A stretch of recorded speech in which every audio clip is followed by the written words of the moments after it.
All right. Hello, everybody, and welcome back to the State of the League podcast, the only NBA Woo! podcast that talks about every team every week. If you're subscribed to the Patreon, if you're not, you're getting every team every 2 weeks, right? This episode we're talking about the West. The Patreon episode is going to be on the East this week. So if you like a team in the East, give us $5, and you'll hear it. It's fun. We already got like 14 people signed up over there. A little bit of bag talk going on. Shout out to, we're calling them the lobbyists. So the joke there is that you could pay us money and we'll do and say whatever you want. We will become your puppets. I I'm can be Jack. bought. I can be influenced and bought. I promise I'm you. for sale and I'm cheap. Like I'm not. It's not gonna take $100 million to my campaign funds. It's gonna take $5 to my coffee funds. I'm Jack, Epic. aka Jokic Joestar,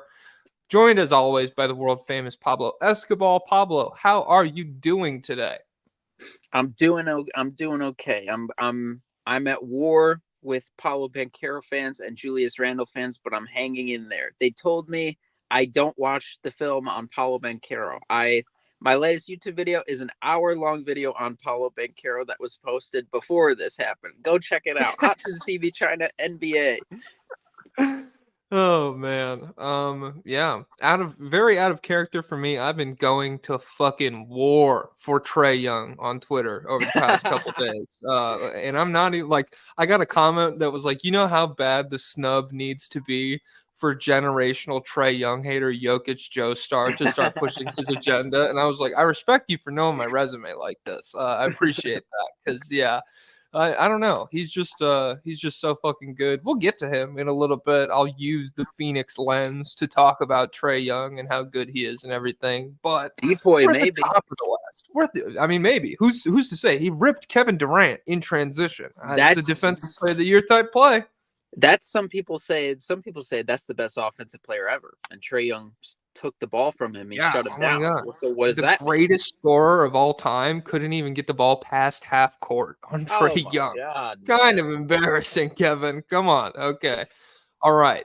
Top of the West. We're looking at the Oklahoma City Thunder. Kevin Durant's former stomping ground, current stomping ground of Shai Gilgeous-Alexander. Handsome guy. Chet Holmgren, J-Dub sprained his ankle. He hasn't been playing lately. They're 2-2 in their last four. Pretty sketchy win over a Jokic-less Denver Nuggets, and then a big win over the Charlotte Hornets, and then also losses to the Minnesota Timberwolves and Detroit Pistons. What the heck? What are you thinking about OKC right now? Well, they're frauds because they lost to the Pistons. No, I think they with the Joel Embiid news, I think your life is going to be changed. I think now the Jokic and Embiid MVP wars are postponed, and you are now going to learn.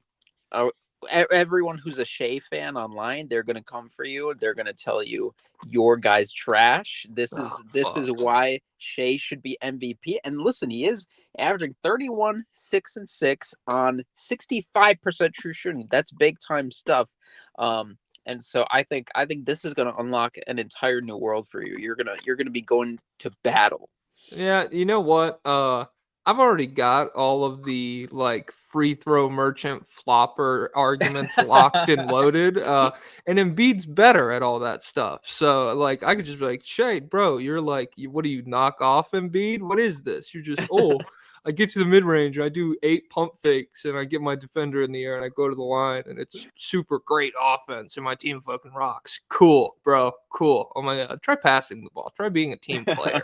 Um, yeah, the Pistons' loss remains embarrassing and inexcusable, but they're a young team. And regardless of how good a team is, they're gonna lose a stupid game at some point. So the Denver and Minnesota games feel a little bit more significant to me. The Minnesota game was really funny because it's like a battle for the 1 seed. You could tell both teams are in quote unquote playoff mode, and it's hilarious how Giddy and Gobert demand pretty much identical coverages. Like both teams were playing like 4-on-4 with somebody just completely fucking ignoring the other guy. And for OKC, I think Giddy, that's probably a bit more significant because Minnesota, like when they went into the Gobert experiment, you kind of enter that operating under the assumption that he's not going to be able to do a ton for you offensively outside of like finishing role plays sometimes and then getting rebound putbacks, shit like that. Whereas Giddy,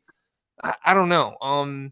They built this team hoping that he could take a step forward offensively, and it's just been like he could still, when they let him dribble to the hoop and get that stupid little layup, and he's still a fine passer. But beyond that, I think he's like a real point, or he will be a real point of emphasis if they get into a deep postseason run where teams can be like, oh fuck, we could just ignore this guy most of the time. Absolutely, that's our defensive approach. And then Chet against the Timberwolves, that's a great front court that like most big guys outside of Embiid and Jokic caliber players are going to struggle with to some extent. But Chet did have a disaster class against Minnesota, and I think that could be another problem that arises for them in the postseason. So that's I don't know. That's what I was thinking about them for the most part. Yeah, I wonder if there was any sense of relief. Like, I wonder if they were looking over at the other bench and they're like, "Hey, we're gonna keep our offensive liability in. You keep yours in." And honestly, well, what exactly is Giddy? Like, he's great in transition. He's a great sideline passer. Defensively, he's not really like he's very unique. Yeah, I don't know. I don't know if you know for sure what you're getting end to end, possession to possession with him. But yeah, it definitely feels like both teams have a built-in weakness. But Rudy Gobert is at least 7 feet tall. He can just stand in the dunker spot and be Yeah. throwing a lob or get a rebound. But yeah, Giddy is a little rough sometimes. I Yeah, there was a for like a day. I think Thunder fans had they got to imagine, hey, if the Lakers are trading LeBron, maybe that means Anthony Davis is up for trade, and maybe we can trade for Anthony Davis, and then we'll have a front court of Anthony Davis and Chet Holmgren. But I think those plans are probably over. So yeah, OKC is fantastic. We'll see what they do at the trade deadline. If they do anything, they probably have to do something, right? But yeah, There are for now, so they're still many awesome. like there's so many inexpensive bigs who mildly fit their timeline and could help with the rebounding issue that it would surprise me to see them not take a swing on like anybody. I know I've been pushing the Wendell Carter Jr. agenda for a little while, and he's, I mean, not like a premier defensive big man. Nick Claxton was thrown around a little bit, and I liked that idea. If you can fucking somehow convince Brooklyn to be a seller at the deadline, it seems like they are very convinced Yeah.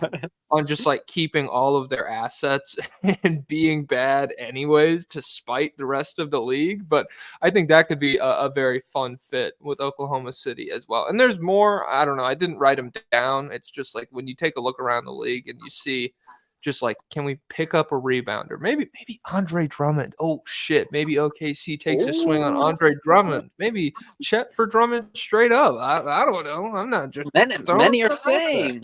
People are saying. I don't know. Yeah. Beyond that, I said you'd like to see him put up more than 105 on Denver without Jokic. But with Jalen Williams out because of the ankle injury, it's pretty apparent. I don't know. It feels stupid to critique a team for being like, they really rely on this guy who averages nearly 20 points per game and is super good defensively.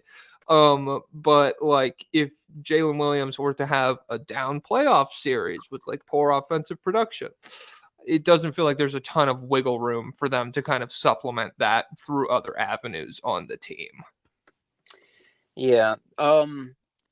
Claxton, I think Claxton is available, but I think he's like looking for a max or looking for a big Mm, contract. So anyone who trades for him is gonna like either pay You him wouldn't or you wouldn't trade. max out Nick Claxton? Yeah, it becomes tough. And so I think there's other teams where you might take that risk. Like, who did I see? I might have seen like Dallas talking about it or somebody, or Okay. you know what? I might have seen Phoenix talk about it. I don't understand how. We'll get to Phoenix. I don't know how they're talking about trading for anybody.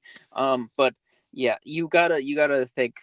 Am I maxing out Claxton? And if you are OKC, the answer is probably no, just because you're like, well, we got to max out Shea, and then we got to max out Chet. We're probably gonna have to max out Jalen Williams. Cason Wallace is gonna cost a lot. We got to keep Isaiah Joe. What? We're not gonna keep Yeah. Isaiah Joe. I mean, Kenrich Williams is pretty good. And there's just a laundry list of guys. Well, we're not gonna Um, pay Aaron Wiggins. Come on, man. He's been hustling for us. He's earned it. Come on. yeah. So I still feel really good about them. I feel like even if they stay with this current roster, I feel like they will be incredibly difficult to beat in the playoffs. But I would like to see something else. So we'll have to see where they stand after the deadline. Yeah, it is pretty funny to imagine Aiton just goes through all of this shit to get like the max or whatever contract extension he got when Phoenix was like no, no, and Indiana was like we'll do it and Phoenix is like fine. Oh my god, and just to have the Suns like after not having a real big man for 30 or 45 minutes be like fuck it, we'll max out Nick Claxton. Who cares? And Aiton's up in Portland, like, what the hell, guys? Is he that much better? And they're like, no, we just don't like you. Okay. All right. Speaking of maxing out big men and how it always works out all the time, and you're never gonna like be in trouble constructing your roster around a good player who's getting paid like a great one. Karl Anthony Towns is an all-star, the All Minnesota star. Timberwolves. Wow. Oh my god. It's not polarizing at all. Totally deserves it. There's nothing I love more in the world than an all-star selection that rewards winning. You know, it's funny. The first seed always deserves two all-stars unless it's the Denver Nuggets. That's weird how that works. What the heck? No, they're 2-2 in their last four. Tight win over the Oklahoma City Thunder. That's a fun little budding rivalry. I would want to see it in the postseason if it didn't mean that they would probably meet in the conference finals. Because like I want Denver to be in the conference finals, obviously, but it would be fun. Like a series between those two teams would rock. Ant and Shea Gilgeous-Alexander kind of have a little budding thing going on, and then they also the Wolves blew out the Mavs. Losses to the Spurs, which is just as ugly as the loss to the Pistons that the Thunder had, and then the Wolves also lost to the Magic as well. What are you thinking about Minnesota right now? Yeah, I'm shocked that Karl Anthony Towns is an all-star, not because he doesn't deserve it. Like I think he's playing very, very well. I'm just surprised that the coaches recognized it because like Yeah. his biggest game this year, right afterwards, his coach was like, "Yep, that was ass. We hated that. We don't like that guy." That's what I Um was gonna say. Yeah. and so it's surprising to see the coaches recognizing him for that. But he is actually like who did I hear? I heard I think Chennai on Zach Lowe's podcast. She said he might be their best offensive player. I think that's definitely a valid take. Like he's super efficient. It's so rare to have a big man that can do like a 7-footer that does the kinds of things he does, like shooting, like running pick and rolls with Rudy Gobert and shooting pull up threes and like throwing Hmm. lobs to Rudy Gobert and stuff. And so I think it's fine rewarding him for their success. I think he's awesome. I think he's a legit all-star level player. But yeah, I'm just surprised. I'm just surprised. Like, is Trey, like that just shows how disliked Trey Young is. I guess like Yeah. they're I guess they are winning. But yeah, I thought Towns and Trey were hated, but there's levels to this. There's levels to this. Yeah. It is. I don't know. Karl Anthony Towns. It feels almost like he is being overshadowed historically, just because of Jokic and Embiid at the same time. Kind of like between those two guys, everything that Karl Anthony Towns does at like a high level that historically, when you see a big man do that, you're like, holy fuck, like you guys 7 feet tall normally don't do that. Between Jokic and Embiid, everything Karl Anthony Towns does super well is done better to a certain extent. And so like you just have this guy who is one of the greatest shooters, very solid handle on ball shot creation, especially as like a face up guy versus slower defenders. Capable passer, like you said, especially like lobs to Gobert are so fun and they take me by surprise pretty much every time I see them. I'm like, oh fuck yeah, they should do that more often. Sometimes he can get a little saucy. He tries to go crazy. Well, that was another thing is like there was a couple moments in the Timberwolves series last year where you could see Karl Anthony Towns would see Jokic make like a great play. And you can tell that he sees the play developing and he knows like where he should be putting the ball. It's just a fucking impossible pass, and like Jokic is just magically gifted to be able to do those, and so he ends up just launching it out of bounds, and it's like a ridiculous, like you're like, what were you even thinking there? Even yeah, I don't know. The offense in the Magic loss was ugly once again. Over the first 8 minutes of the fourth quarter in that game, Minnesota scored 7 total points. Karl Anthony Towns put up 19 points on 52% true shooting. He was 2 of 7 from 3 with 1 assist and 6 turnovers. Even if we're like ignoring history and assuming that Cat is going to get better in this postseason, I don't think it's unrealistic to expect like a bad game from him to this caliber in a playoff series. So when that happens, the question remains, what does Minnesota's offense look like? Like, what do they do? And on top of that, even in the Magic game, Gobert had a pretty effective game. He had 22 with 16 rebounds, and he shot 10 of 11 on free throws. I don't think that's like a repeatable performance in a postseason series. So yeah, I don't know. Obviously, Ant rocks, but when Ant doesn't rock, when Karl Anthony Towns doesn't rock, I don't know. Question marks around this franchise. So, what do you think? Yeah, I think they're one of those teams like we're in the same place with every week. It's just gonna. Yeah, they have the best defense, and we're gonna see. We'll just have to wait and see how powerful that is. And like, it's funny that with Towns, like, even if he kind of has to be in like a sweet spot because if he's going off in a playoff game and is like the leading scorer, then like we talked about with the passing, he might be like, okay, he's like too self-aware. He's like, this is the Karl Anthony Towns show. I need to cook for us to win this game, and then that could go bad. So it's funny. Yeah. I think Gobert probably deserve that other all-star spot. And I think everyone knows he's all-star level, but I think they made a good call by realizing nobody likes to see this guy in the all-star game. What does he do? And all the other NBA guys, they don't even think he's good. I don't know if they don't like his personality. And then the fans, it's like, oh, Rudy Gobert running up and down the court. Whoa, he caught a lob. But wait, why did he get in the way of Anthony Edwards? Or no, he wouldn't get in his way. But yeah, he's not built for that game, so it's fine. It's fine. Did you see? What was the quote? Did you see the Anthony Edwards quote where he was talking about how many All-Stars they should have before it came out? And he's like, well, the 2 seed last year had 2 guys, so we're the 1 seed this year, so we should have 3 guys. It's really funny. I like that math, and that's good. That's fun. Yeah, I'm on board. I had a tweet in my drafts that I didn't send out because I've been shitting on Karl Anthony Towns a lot, and so I was like, I'll take it easy. But I was like, they should give Gobert the all-star selection. It should go on his basketball reference page and everything, but Karl Anthony Towns should play in the game for him because yeah, it's nothing he does at a high level is fun in the all-star game. Even like, oh, he caught a lob. It would take like 3 lobs for him to catch that lob. He's fumbling the first 2. I did want to shout out their win over Oklahoma City. They shot 48% from 3 in it, and it almost feels like they can afford to take more 3-pointers than they do. That's something that jumped out to me when I was combing through the numbers. They're 26th in the league in attempts, but they're second in 3-point percentage. And honestly, like, to offset the lack of offensive firepower that you have a lot of times, I wouldn't mind seeing more 3-pointers, especially from a team with an elite slasher like Anthony Edwards.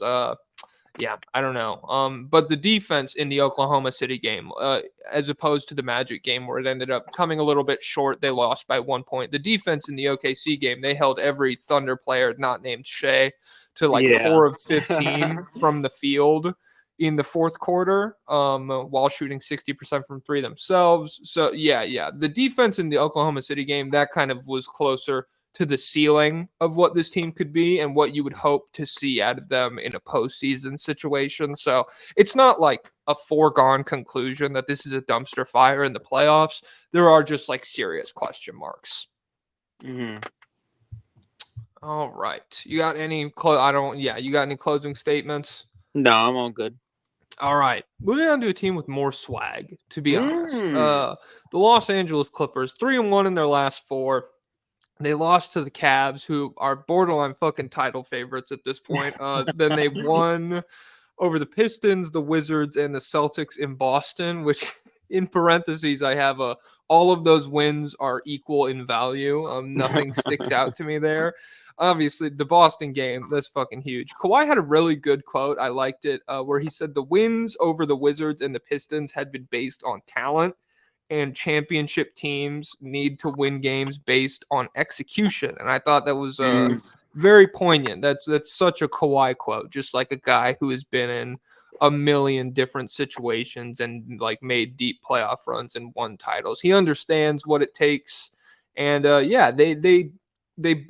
they beat Washington and Detroit very handily in the fourth quarter. Like by the end of it, the lead was enormous, but they did let bad teams hang around a little bit more than you would have liked. So yeah, what do you think about LA right now? Yeah, Kawhi is so good. He's been talking more lately. Like, did you see the clip of him where they zoomed in on him after he made a 3, and he's just like trash talk. He's like, he can't guard it. He can't guard it. I love that. He's so good. They have 2 All-Stars, him and Paul George, and both are playing out of their minds. So Kawhi this year is 24, 6, and 4 on 64% true shooting. 53, 45, 88. He's been crazy efficient. And then Paul George is 23, 5, and 4 on 60% true shooting. And the big thing with both of them is Kawhi's played 43 games already. Paul George has played 44. The most either one of these guys have played for the Clippers is 57 games. Like Paul George's max is 56, Kawhi's 57. And I know we've had some shortened seasons lately, so I don't remember how many games those seasons were out of, but this is what was promised when the trade happened. This is why you make that trade. This is why you give up Shea and every pick known to man. They're so good. Ty Lue has won Coach of the Month back-to-back months in December and January. Understandable. Yeah, I mean they've been fucking killing it. Yeah, I have Kawhi's last 24 written down. He's 26 and 7 on 67% true shooting. All the stuff you said. 21 and 3 record. Like he is just a fucking nightmare to play against. In terms of like it's pretty rare that you get essentially a 30-point per game scorer who can fully step back and allow James Harden to run an offense that like maximizes everybody else on the floor. And then when your team is like breathing hard or they're in a sticky situation, you just stick out your big ass hand and you're like, oh, I can hit the shot if you guys need it. I can hit the shot. It's fine. Just give me the ball. I know the shot clock's running out. It's fine. I'll shoot it. And then he just buries it. Yeah, I have written down here, if Kawhi is the best player on the floor, it feels like there's a 75 to 80% chance that the Clippers are winning whatever game that they're in. He's just he's spectacular. And to be honest, with Embiid out, I wouldn't even mind seeing like some of the stupid team success MVP cases for Kawhi, a la like 2021 Chris Paul or whoever, which Kawhi's way better than Chris Paul was that season, but just being like, oh shit, look at their record. Somebody on there has to be an MVP candidate.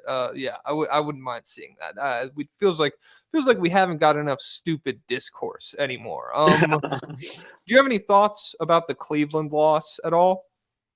Not really. I didn't get to see that game in all honesty yet, so I didn't watch.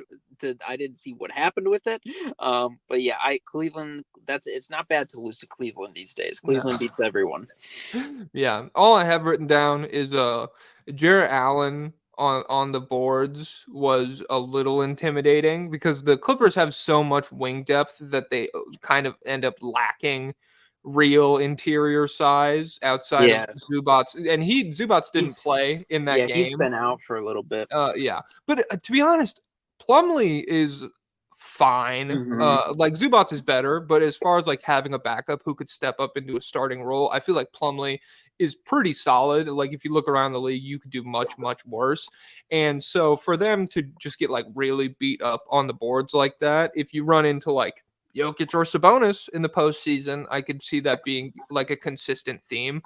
But at the same time, Harden and Paul George were both very cold in that game, and that feels like, as far as insurance for a Harden regression as a scorer, maybe the best insurance that you've had in like the last several years of James Harden's playoff appearances is just like having Paul George, having Kawhi, having Norm Powell to some extent, just like a lot of scoring redundancy that even if James Harden takes a step back, you should be able to still cover that up. If him and Paul George both go cold at the same time, like that Cleveland game, that's more concerning. But I'm not on the playoff P grind anymore. I'm sold on him being good in the postseason. I fuck with Paul George. That's all my thoughts on the Clippers. And listen, if everyone goes cold, you know who won't go cold, or you know who can operate hot or iced? Amir Coffee. That's right, baby. That's a good line. I like that. Yeah, okay. I thought of it just now. I'm like Roan. Kawhi.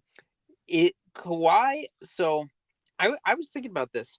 Kawhi to me still feels like I got an alert. Kawhi still feels to me like if you walk into a playoff series, like even if you walk into a playoff series against Jokic or against like any other superstar, it feels like Kawhi can still be up to that level for a playoff series. Yeah. Like you can still feel confident and be like, all right, well, we still have a guy who's either the best on the floor or was equal to your best guy. Yeah, I mean, at the bare minimum, Kawhi is one of the few players in the league who, whatever the defense decides to cede to the offense in a playoff series, he's capable of like abusing that scoring position. He, especially his 3-point shooting lately, has been disgusting. He's, like we said, nearly 50% from three on a huge sample size right now, nearly like 5 takes a game or something crazy like that. And I mean, that's like, if a team is giving up the three, if the team is giving up the mid range, we've seen historically how good he is in those situations. And then he's a phenomenal finisher at the rim, in addition to being a very capable playmaker. If you sell out doubling him, there's a variety of guys on the Clippers who can finish plays, be it like at the rim or hitting open shots that he's generated. So yeah, I feel extremely comfortable going into a postseason series with Kawhi healthy. Healthy Kawhi is an oxymoron. Well, there's nothing I can do about that. It's January. It's February. And I don't know. Yeah, we just have to wait and see. Yeah, he doesn't. He has 2 rings, right? And one, he wasn't quite the Kawhi he is today, so it's a little different. And then the Raptors one, they probably don't win if that Warriors team is fully healthy. But I'm okay with just the reputation of being 2-time Finals MVP or whatever, because I'm like, well, that's accurate to how good he is. Yeah. So that's fine. That's fine. It is funny. It's, to be honest, really fucking funny that through a combination of everybody hating the Warriors anyways, and then how good Kawhi was against the 76ers, because the Sixers series was easily his best series, that playoff run. That was a disgusting series. I wonder if people like remember like every basket was a grind in that series except for Kawhi's Yeah. and Jimmy Yeah. Butler's sometimes, but even then. Yeah, and so, like, through a combination of the Warriors' hate and how good he was in that, nobody even, like, pushes fraud allegations on that ring at all. Like, would the Warriors have won? Probably. Who the fuck cares? It was an all-time great playoff run, and, he got it done. Who cares? So, yeah, shout out to Kawhi, and it is a representation. Like, he is absolutely, like, he's looked like one of the 5 best players on the planet recently. He's so good at basketball. Speaking of so good at basketball, I don't know if you've heard about this Jokic guy up in the Rocky Mountains. He's like a cryptid, just kind of like hunched over, waddling around up in the mountains, just passing the ball where nobody expects it to be. He's hitting weird step back jumpers and shit.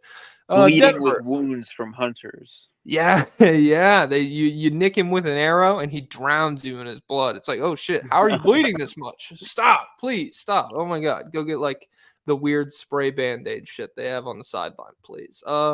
Denver 3-1 in their last 4. Beat Milwaukee in Denver. Beat Philly without Embiid. Oh, he's ducking. Oh my god, he definitely wasn't. He wasn't hurt for real, guys.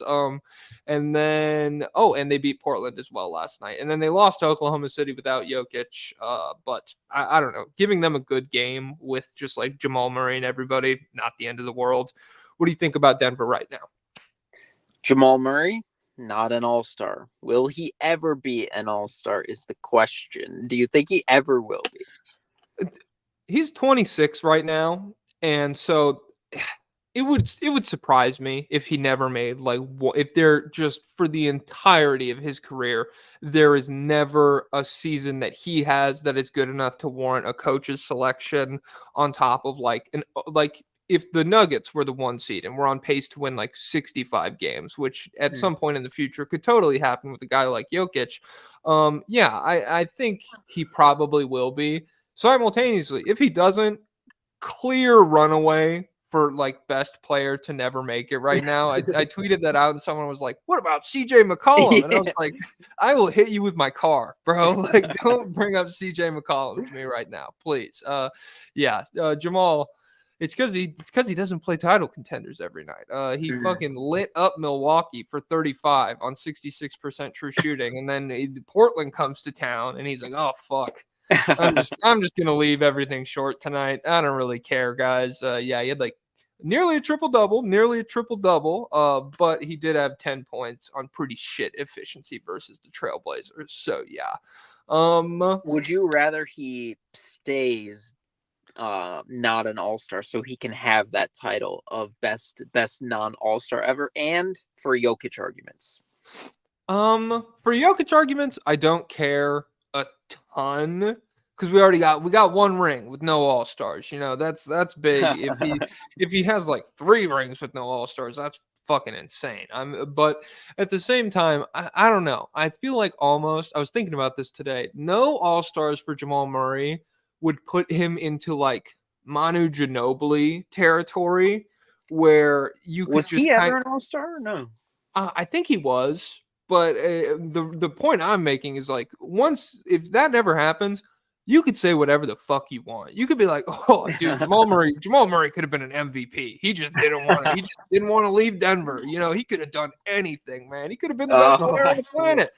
Just yeah. So like, I think it could be fun, but at the same time, I assume Jamal Murray wants to be recognized. I don't like to think about him being sad. So I would give him a nod at some point if possible.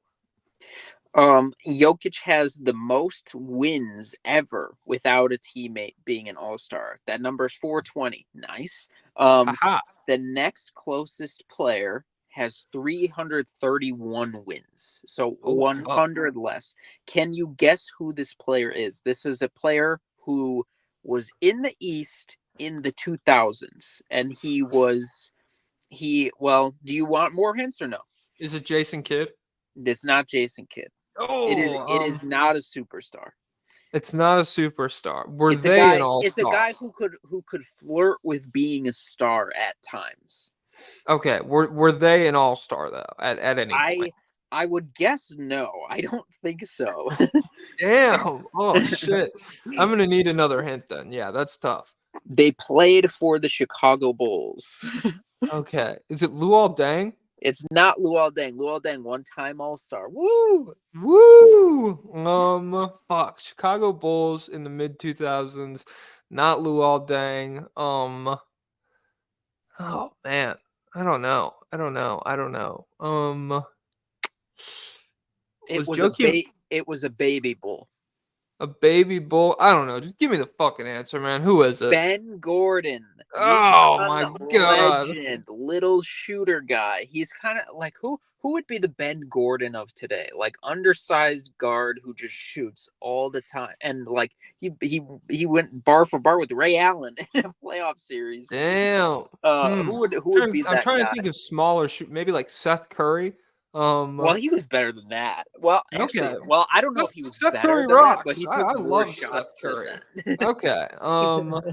Well, damn. Maybe who flirts that Seth Curry line? Maybe like It's like if Cam Thomas did it in the playoffs.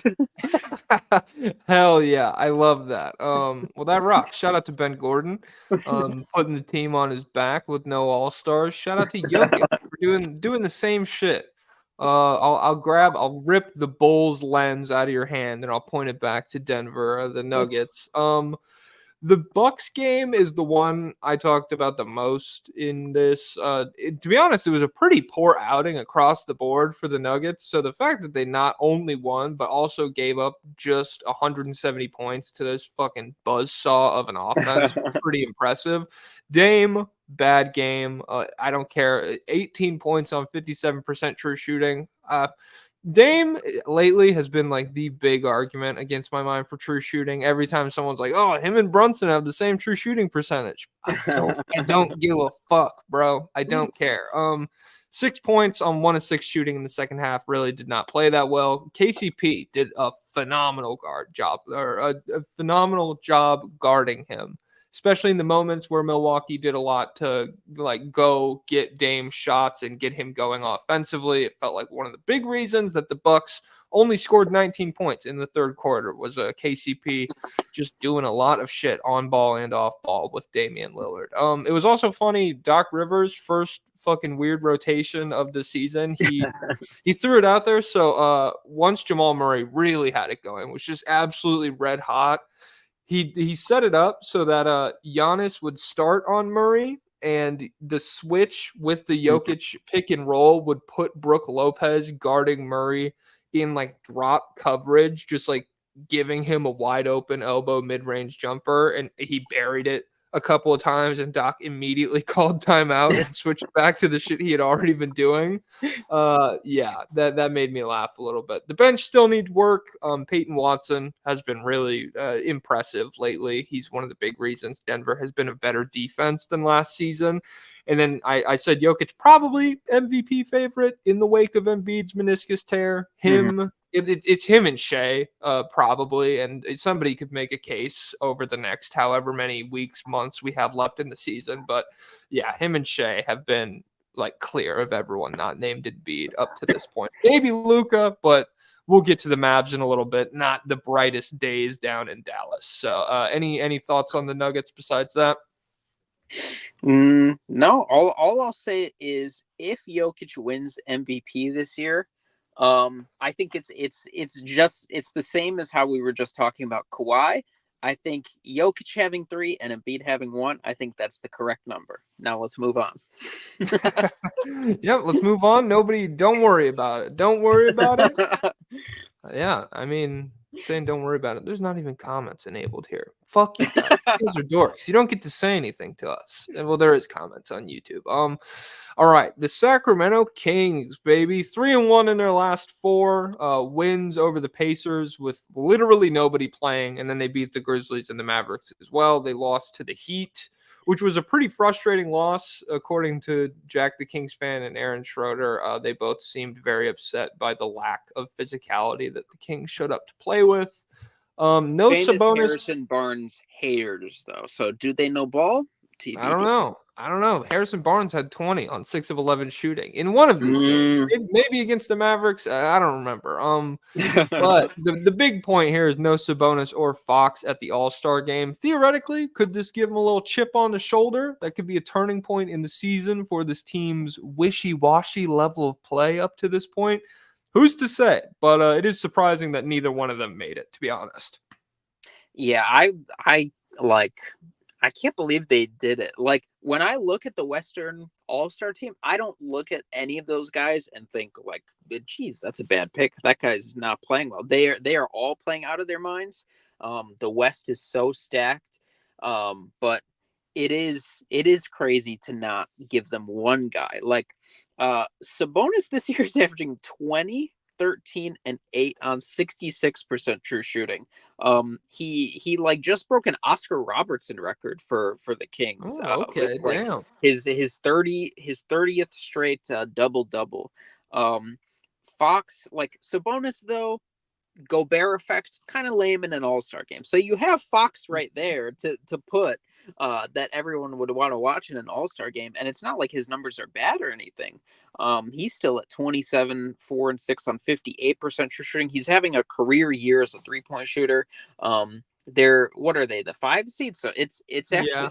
I would be so mad if I was a Kings fan because I'm like, okay, so we are not only are we winning, we have guys who like even if we weren't winning, we have guys whose numbers are all-star worthy, and you're Mhm. just gonna have 0 of us. I would be so mad. Yeah, it is pretty funny to look at the cat pick and coaches being like, all right, winning is important to us this season. Steph Curry, get up here. Anthony LeBron Davis, and come Anthony on. Yeah, Davis. the Lakers definitely. I mean, I get it because the fans picked one and the coaches picked the other. The Lakers don't need 2 All-Stars. I don't know. But at the same time, like you said, looking at Anthony Davis, looking at his numbers, and looking at his impact, like one of the clear best defenders on the planet and a very capable offensive guy as well. It's not a bad pick for all stars. We're just there's like a glut of offense in the league. I don't know if I would like to see them expand all-star rosters to 15. So you're just getting like 8 minutes again, 8 minutes from your favorite all-star player. Like, I don't know. Yeah. I don't know how fun that would be, but there's a lot of really talented players in the league. The Mavericks game was an interesting approach. The only thing I wrote down about it was this was following Luka's 70-point game, and Sacramento was like, you know what? Anyone but Yeah. Luka is beating us. And so They're like, we kept him under 70. We got it yeah, done. yeah. He went 9 of 26 from the field, and I guarantee Sacramento in the locker room was like, "Fuck yeah, we did it." And then I like go over one column, 17 assists with like 4 turnovers, something like crazy ratio. At the same time, a win is a win. You beat the Mavericks, you beat Luka coming off 70, and it's not like the Kings with how they've played over the past month can be super choosy with how they win. So, 3-1 in your last 4, who cares? That's perfect. The rest, I just said I would be shocked if this team does nothing prior to the deadline.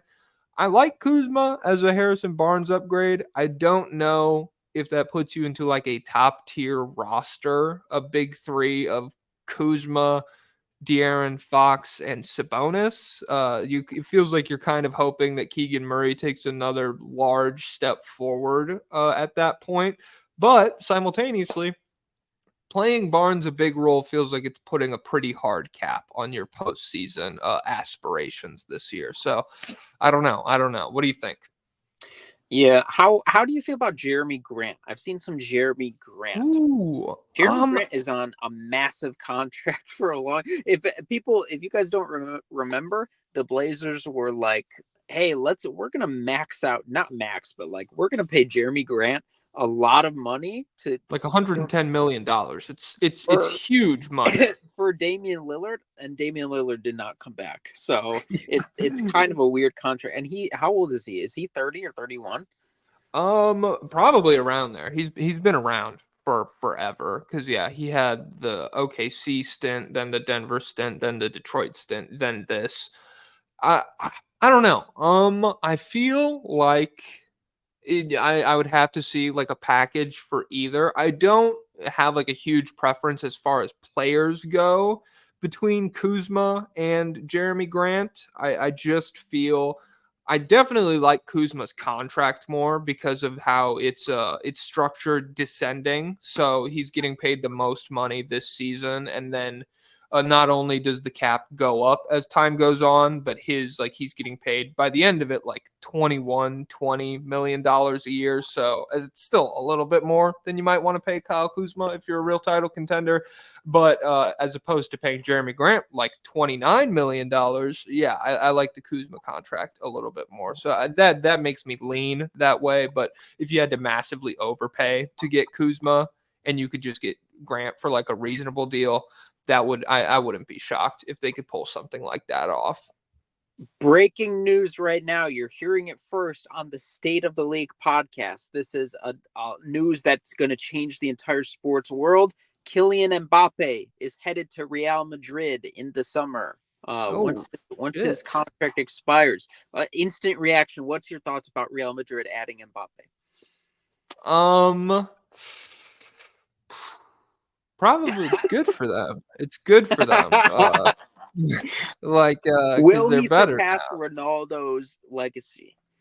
He's already got dude Ronaldo. Don't get me started on this. As somebody who's not tapped in at all to football discourse, I don't know how Ronaldo has any fucking swag at all. He's a dork, dude. Oh my god.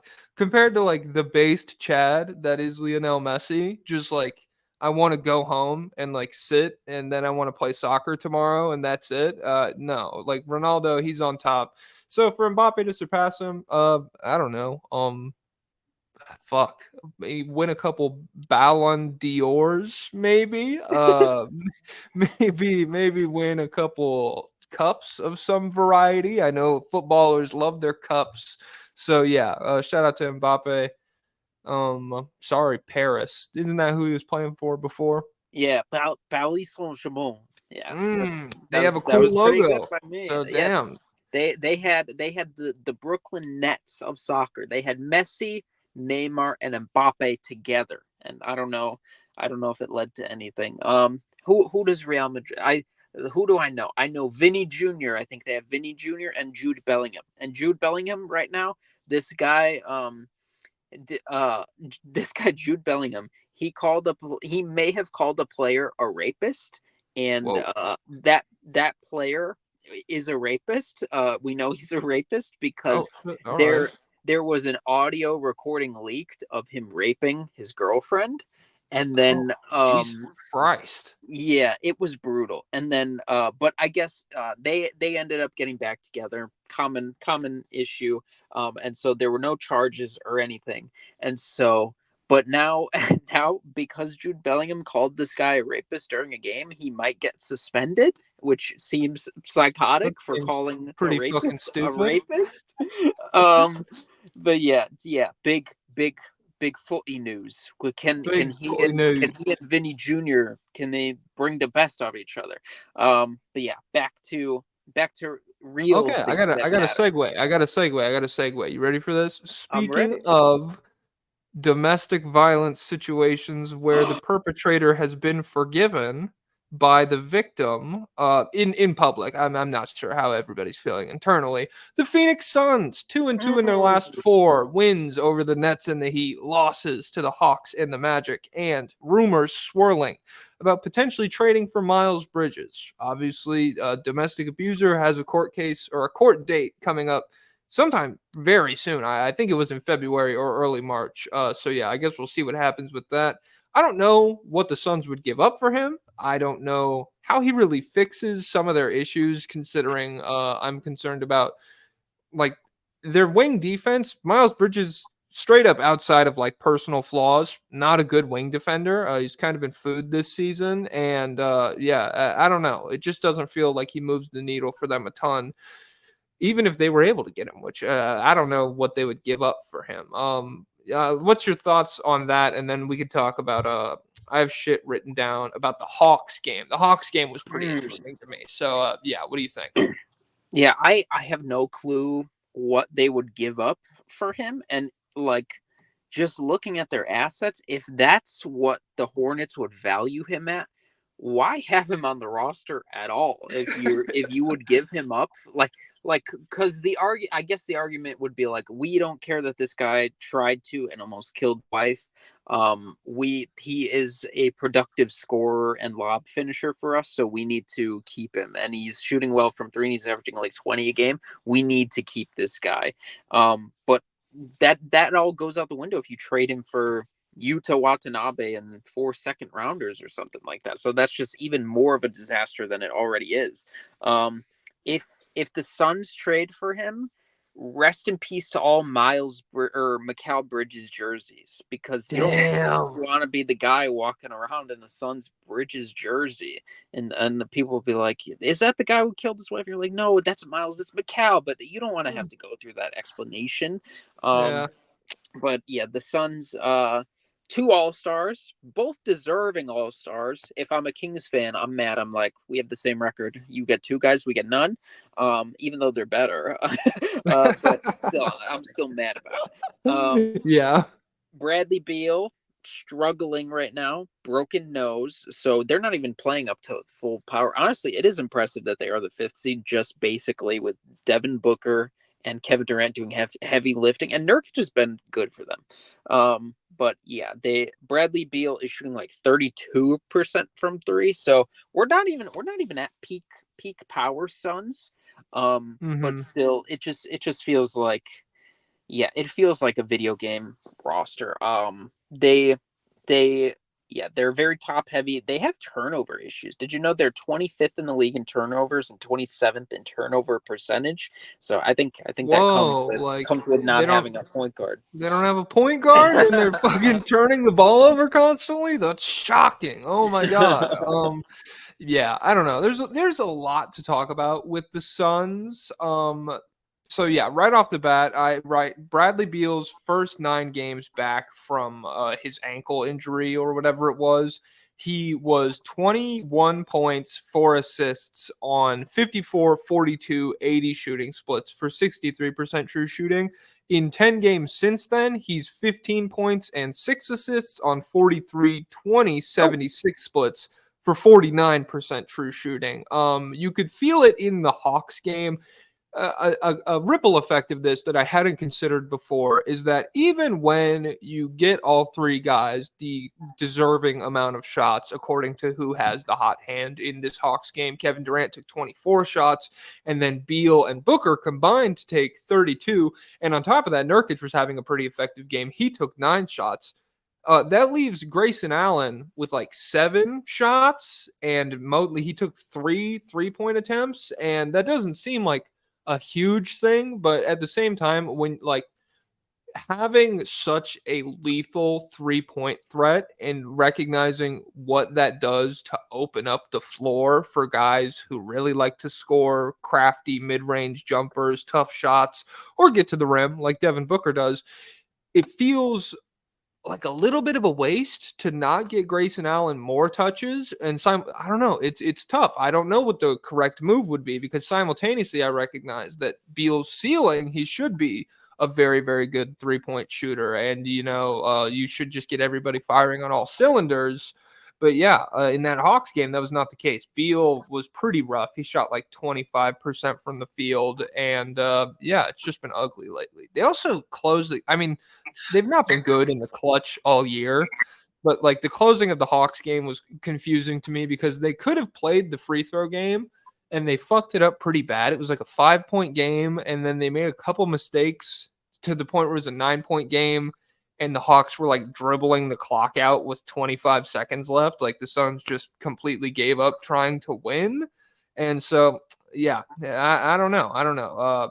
There's a lot of questions. There's a lot of shit that they want to do at the trade deadline that they probably won't be able to. But all things considered, they are 13-6 since Beal's return. They're the third best offense over the last 15 games, and they're the 15th ranked defense, which you could be much worse. I've thought they'd be closer to the bottom of the league. So yeah, it's not the end of the world if you're a Suns fan. Yeah, they're still like, I don't know, how would you feel about playing them in the playoffs? Because it doesn't feel like they have the construction of a real contender, But at the end of the day, you just don't want to be going up against Kevin Durant and Devin Booker and potentially good Bradley Beal, and If like Grayson Allen hitting threes and Nurkic passing really well. How do you if feel I about that? was if I was Minnesota, I would fucking hate to play them in the playoffs. Because that's been the question is what if somebody forces us into a shootout by being good enough offensively to score against our god tier defense, which Phoenix, when they hit that level, absolutely able to do. A team like Denver or even a team like Sacramento to some extent, where you can kind of go bar for bar with them offensively, and just like draw it out until somebody, Beal or Grayson Allen or Booker or whoever cools down. It might be a sweaty series, kind of like the Sun series last year for the Nuggets was pretty sweaty, and that was Mhm. just like nuclear Devin Booker and pretty good Kevin Durant. Uh, I would hate to play him if I was the Wolves. I would probably hate to play him if I was the Thunder as well, especially considering the lack of postseason experience that the Thunder have. But it's not like those aren't locks for wins for the Suns. It would just be like scary and stressful. Do they play the Kings right now? If all things stand, is that what it is? No, Denver gets the Kings. It's Denver Kings is the 4-5. So oh shit. Suns Clippers might be Hmm. the 3-6 matchup, which that could be fun. That could be fun. Yeah, that's like looking at your team, except one of their stars is like an actual point guard with James Harden, and they're like, man, they just did it better than us. Fuck. Oh my god. Damn it. Why didn't we do that? Why couldn't Chris Paul get us James Harden? This sucks. Yeah. I don't know. Yeah, that's all I have to say about the Suns. Do you have any final thoughts? No, I'm good. All right, let's get to the Pelicans, baby. Woo! 2-2 in their last four wins over the Rockets, Spurs, wins over the Rockets and the Spurs, losses to the Celtics and the Bucks. Interesting stat I saw today. Zion, in games where he plays 33 minutes or more this season, is averaging 27.7 rebounds and 4 assists on 62% true shooting. Ooh. How many times do you think he's done that this season? Hit the 33-minute mark. Oh man, 33 minutes. Well, now It's that you weird. It's unique. So yeah, you I'm not you gonna blame you. you asked me, so I'm gonna assume it's surprise. I'm gonna assume it's like 4 times. Is it something crazy low? It's 10. He's done it Okay, 10 okay. times. Okay. 4 times would be fucking bananas. Yeah, he rocked against the Spurs. Zion You went for put Wemby 33. in his place, guys. Yeah, Remember, yeah. Bomb. Zion is the face of this league, not your little French cinnamon stick. It's the powerful apple. I'm of course talking about what is that cereal called? Apple Jacks. Apple Jacks. I'm of course talking I about the got you. Apple Jacks duo. That's Zion and Wemby. Wemby got crushed. Zion was Yeah, looking spry. he was. Shout out. I don't know. Maybe he was like, "Oh, French people can cook." Maybe he knows some chefs. That's Stephen A had a banger rant that Oh, we've been verbal stimming around my house. Me and my girlfriend were. He's like, he looked fat, lazy, lethargic, and blasé. All the cooks down in New Orleans, they can't wait to meet him because he knows he's coming to their restaurant oh my and he God. eats the table. He eats the table. Yeah. Shout out to Stephen A. Smith. Super reasonable and very good at sports analysis. Has not done irreparable damage to the medium. He doesn't body shame. He's just talking about one person. So he does it with, like, if he calls Jason Whitlock fat and he calls Zion fat, he's saying like them being fat is disgusting and bad. He's not Mhm. saying that about all fat people. He's saying that about Jason Whitlock and Zion because they're being If Jason they're being Whitlock was fat in a bad skinny, way. yeah. If Jason Whitlock was skinny, would still be disgusting. That's what Yeah. Stephen A. is saying. I get it. I get He it, is Stephen based A. for that. He is so based for that.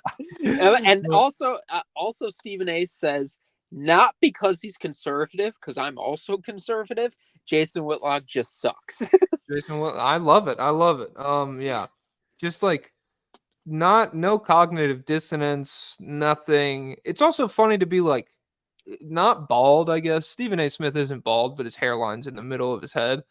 To just have, I don't know, glaring physical flaw and just be like, it's fine to be bald. It's awful to be fat. kill yourself. Fuck off, pal. Yeah. So back to Zion. It could be worse. Stephen A. could wear a fedora, but he doesn't. All How right. like it's amazing how many boxes Jason Whitlock checks on like how to be universally hated by everybody. He just makes the worst choice every time on purpose. All right. Shout out to the fedora. I like the fedora. Way to commit to the bit, Jason.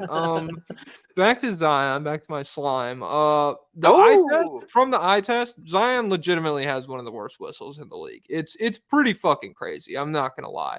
I also said I want to see a 10-game stretch where Zion is just shooting the ball like 22 times a game. I don't know if we're ever going to get that. I don't know if we're going to get that this season.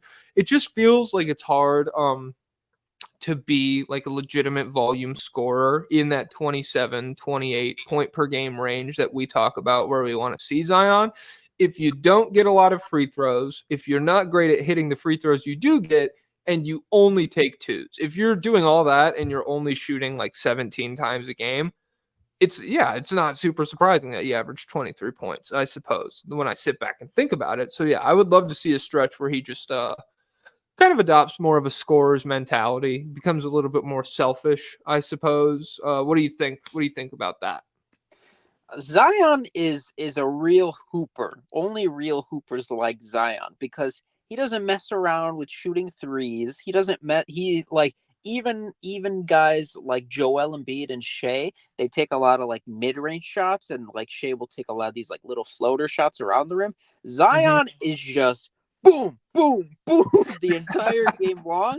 He's just throwing himself at the rim and bashing into everybody. Like it's honestly kind of the dream when you have somebody who's built like that. Like there's all these guys who are spectacular, like basketball athletes, like Anthony Edwards. Like this is what you want. You're like, come on, man, don't take these like Julius Randle. Come on, man, don't take these tough mid range jumpers. Like just bully everyone on your way to the rim, and that's what Zion does. He's just all rim attacks all the time. He doesn't get as many fouls because he's too strong. They don't notice that he's getting Yeah. fouled. He's just so good. His efficiency has been going up pretty steadily. Like well, the past 2 months it's the same, but for over the past 2 months, he's been scoring at 63% true shooting. So that's back to normal Zion. I think he is getting in a little bit better shape, at least just by the Spurs game. He looked so fast, like he was just blowing by Wemby and other guys. He looked incredibly fast. They have no all-stars, and there has been no discussion about it. Everyone's just like, yeah, that makes sense. That's cool. Which I guess it does, right? Do you think they should have had any all-stars? I mean, it would have been Zion probably, but like I He's don't know. missed a lot of games. It makes sense to me. Brandon Ingram's swag worn off a little bit. Zion had a very tumultuous relationship with the media and everything this season. Mhm. And beyond that, I mean, like CJ McCollum rocks. I like him. He's a great shooter. I don't know if I would love maybe 3-point contest. I don't know if I'd love to see him in the All-Star game. Yeah, beyond that, like those are the only two guys who really exist in that tier of player that I even consider for like all-star game selections, unless they're just unless Derek White is having a fucking crazy. If Derek White was If averaging Derek White got in, then Herb deserves to be in. Herb, get him in there, bro.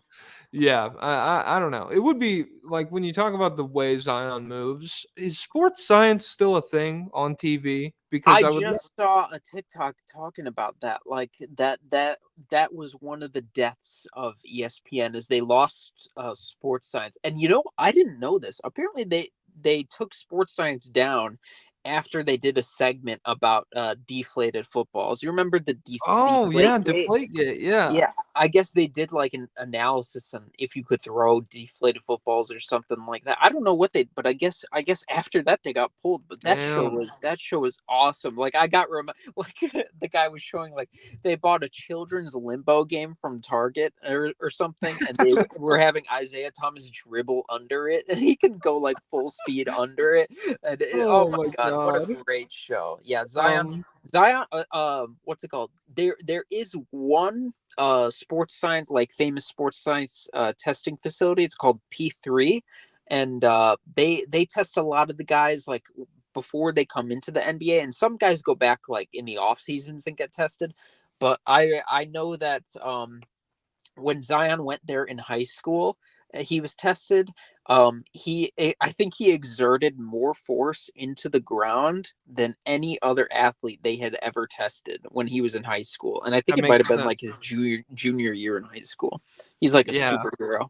I was gonna say I would love a sports science episode where they rig up like a blocking dummy. And they have Zion like two dribbles, gather the ball, and like jump into the guy and just see how much fucking force that generates. Because like I don't know, especially the way his arms like sweeping motion gather the ball into his layup in midair. It's like holy fuck. If I was in front of that, I would throw up. That is a serious punch from Gojo Satoru. I'd Mm. fucking die, man. I can't handle that. So yeah, And then I don't on know. top of that, it's like feathery, soft, top of the league touch. It's Yes. crazy.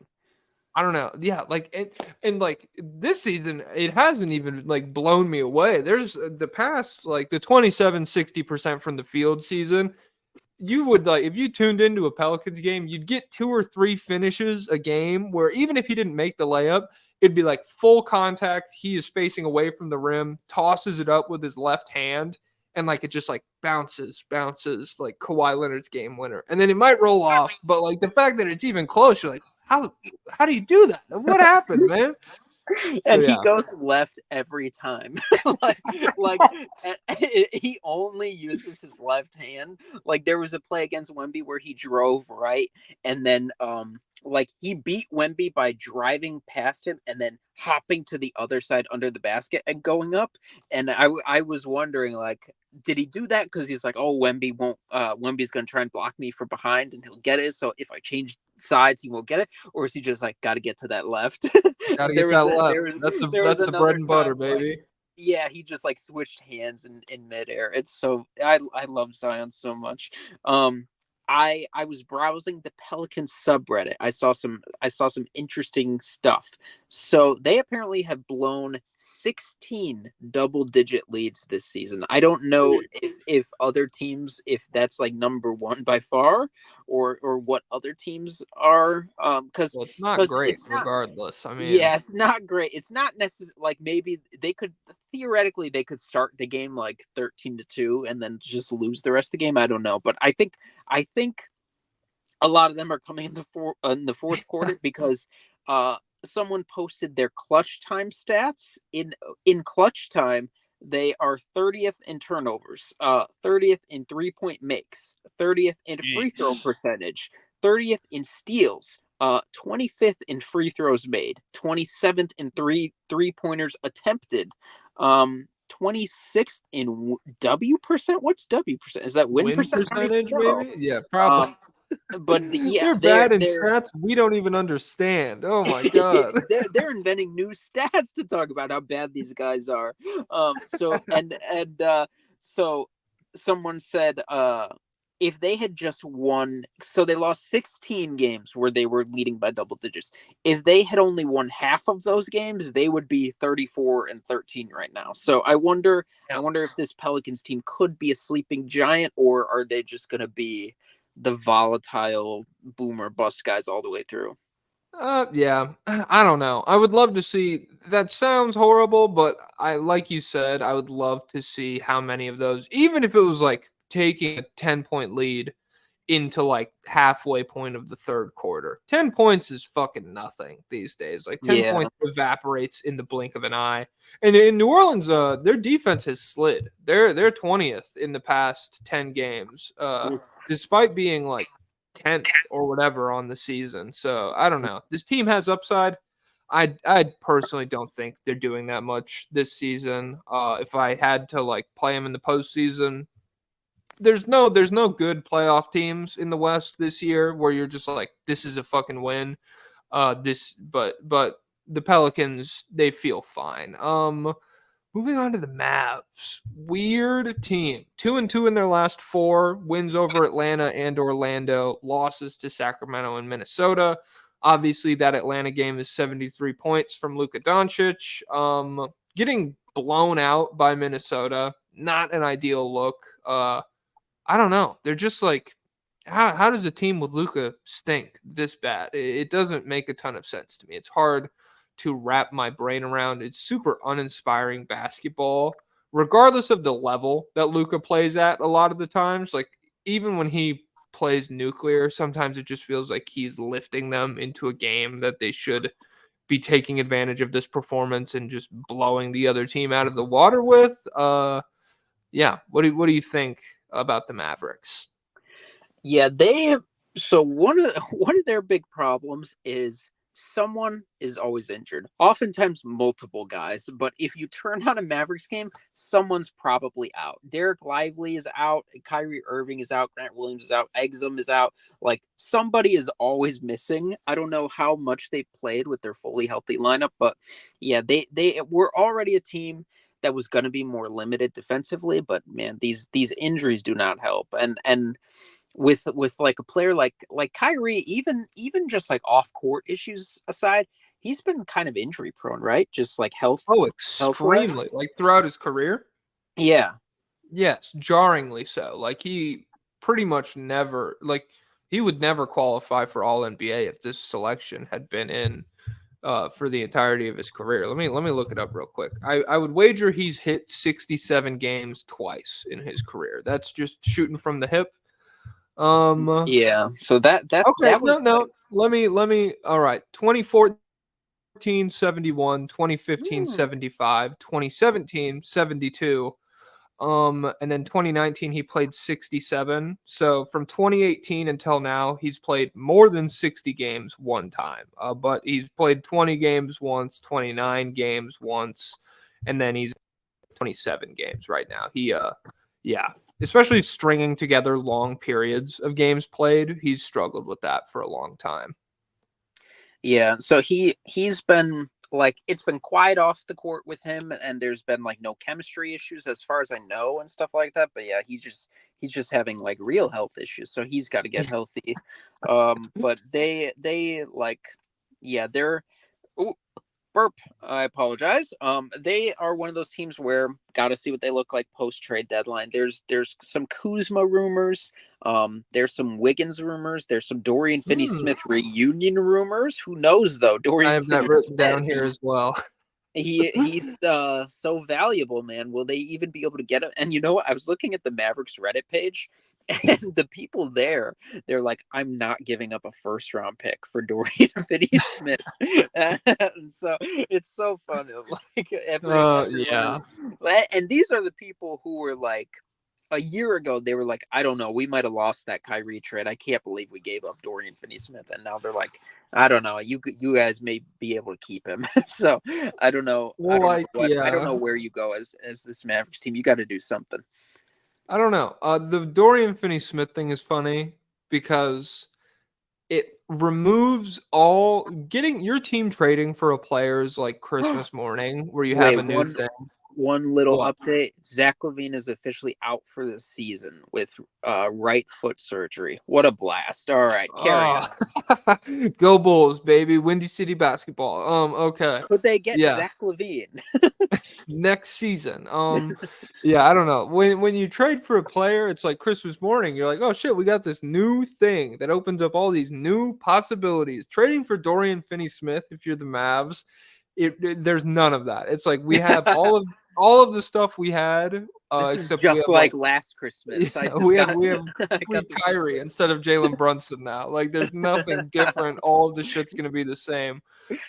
They did have Kyrie healthy. He played 10 straight games, and he's missed like the last 4. He and Luka shared the court for 6 of those games. They went 2-4 with losses to the Lakers, the Grizzlies, and the Jazz. It was not a compelling stretch of basketball. And at the same time, I don't know. I don't like if you gave me the opportunity to pick between the Mavs and the Pelicans, who I get to play in the playoffs, I would probably pick the Pelicans, even though they've won more games, just because Luka in a postseason setting where it makes sense for him to be like, oh, I'm not trying to like boost the chemistry of this team anymore. I'm not trying to get us to this point. Yeah, I'll take every shot and just like force feed you guys layups and open threes.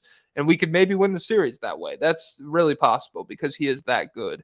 And if Kyrie gets better, who knows? But yeah, right now, just not great down in Dallas. I also, in my time spent on their Reddit page, I saw someone post, could we tank? Could we get in the tanking race? And everyone commented, this draft is too bad to tank. But even this draft aside, I think is literally impossible to tank with Luka Doncic. Like, Mm-hmm. number one, he's too good. Number two, you you will never get another player like Luka. Like, this is like a once in a lifetime. If you do, like, I know Dirk was great, like, and they had like, well, Steve Nash was a peak Steve Nash, but it is Mm-hmm. so incredibly hard to get a Luka Doncic, and he's 24 years old. And I think if you start tanking, I don't think he would be into that, and so I think he'd probably Yeah. be like, "Get me out of here." Okay. So if I'm the Mavericks, tanking is not a core. Of course, it's not a path I can take. Can we? Oh, can we tank this year, Luca? Yeah. Have fun with Alex Sarr. I'm trade me now. I don't want to be here anymore. We're Yeah. just an Alex Sarr away from contention. Spurs got it figured out. The Spurs said literally play guys out of position, sit guys, do whatever you need to do. We're fucking up the first 2 years of Wemby's career to give him the tools to succeed for 20 years after that. And that's totally chill. I'm on board with that because yeah, you get that generational pick and immediately you're too good for a good draft pick and like even when you're like 5 years out from the big pick with Luca, it's you still feel it. It's like we haven't had like a legitimate we got Brunson and you hit on Brunson and then you lose him for nothing. It's like, well, fuck. Okay. That's like that was our shot and we missed it. So And yeah, I they don't went all in on Porzingis, and that didn't work out. And God. yeah, I honestly, like, I saw people were like, man, if you're looking over at Brunson and Porzingis this year, you're really thinking, man, what if? But him and Porzingis hated each other, so I think Yeah. that was always untenable. It's also I don't know. It's funny people being like, "How could Luca not get this out of Porzingis? Where was this in Dallas?" And then you watch a Boston game, and it's like Tatum gets the ball, forces a switch. Brown gets the ball, forces a switch. Boom, boom, pass from White to Holiday, and then all of a sudden, oh shit, Porzingis is on their point guard on the block right now, and he's just like burying a 10-footer or going to the free throw line. It's one of the most broken offenses in basketball, and they just didn't really have the capacity to run that down in Dallas. And I think he's like statistically the best post up player this year, and I think he was statistically the worst post up player for the They didn't Mavericks. even post him up in Dallas. It never Well, happened for they whatever. they Like, yeah, they stopped because they were like, God, did like, let's, oh, he posted up, let's check the computer. Oh my God, the computer exploded when we tried to see how good he is at this. We just got to literally. stick him in the corner.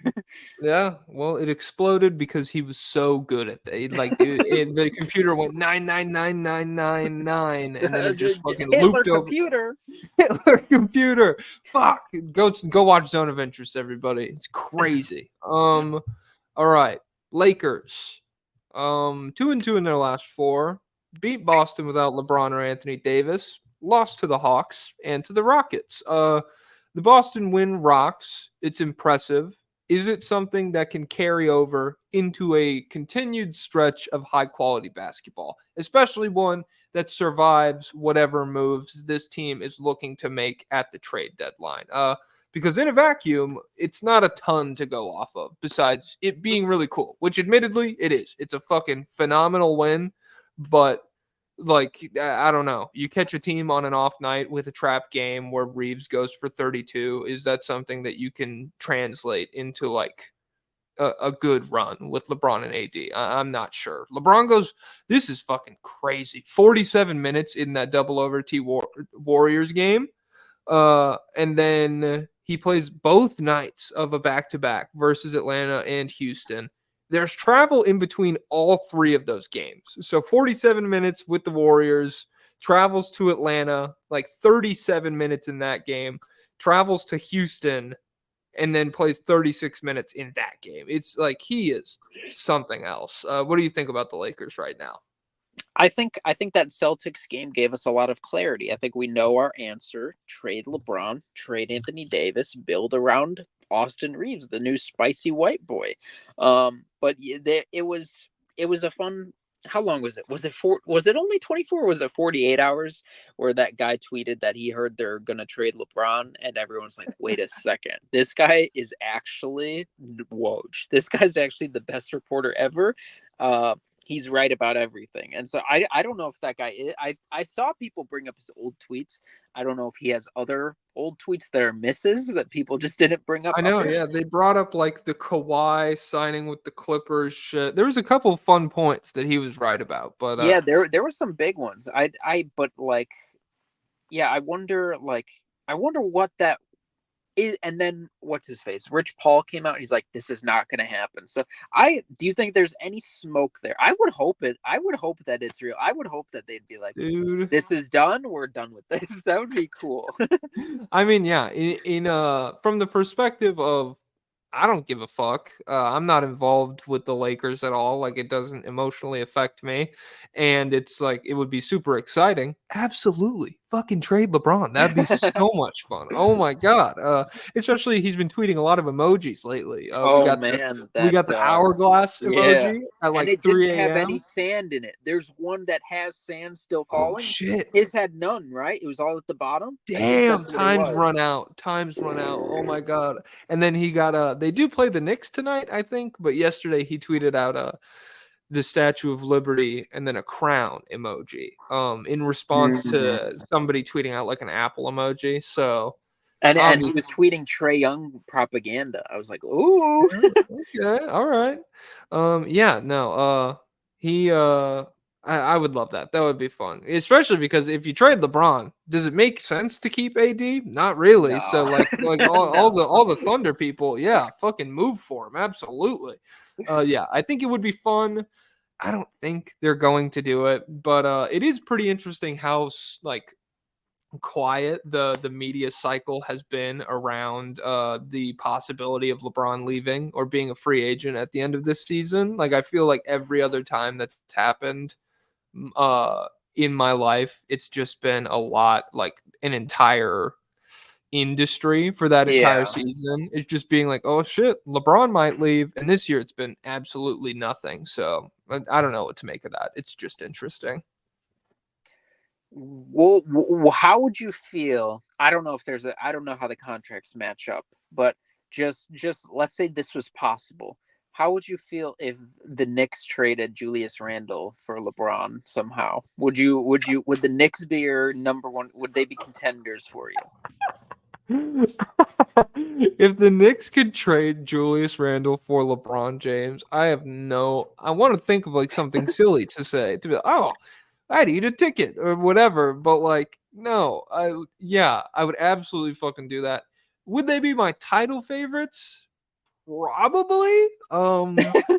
Just like thinking about it, the big question mark that makes me not like the Knicks is relying on Julius Randle to get better in a postseason setting, and you're essentially going to the opposite end of the spectrum when you swap LeBron out for him with that. So yeah, if they could fucking add LeBron, absolutely, Knicks to the fucking moon. At that point, I wouldn't want to play them because yeah, their defense already is insane, and when you get LeBron locked in a playoff setting, he can still defend at a really high level. So Oh man, yeah. LeBron replacing Julius Randle defensively is nuts on that team especially. Yeah, him and OG. That would be a fucking nightmare for perimeter guys. Yeah, that's all I have on the Lakers. Weird shit going on. Got to see what they look like after the deadline. The Yeah, next, I just want to say they yeah, have LeBron, they have Anthony Davis, they have Austin Reeves, they have like D'Angelo Russell's been killing it.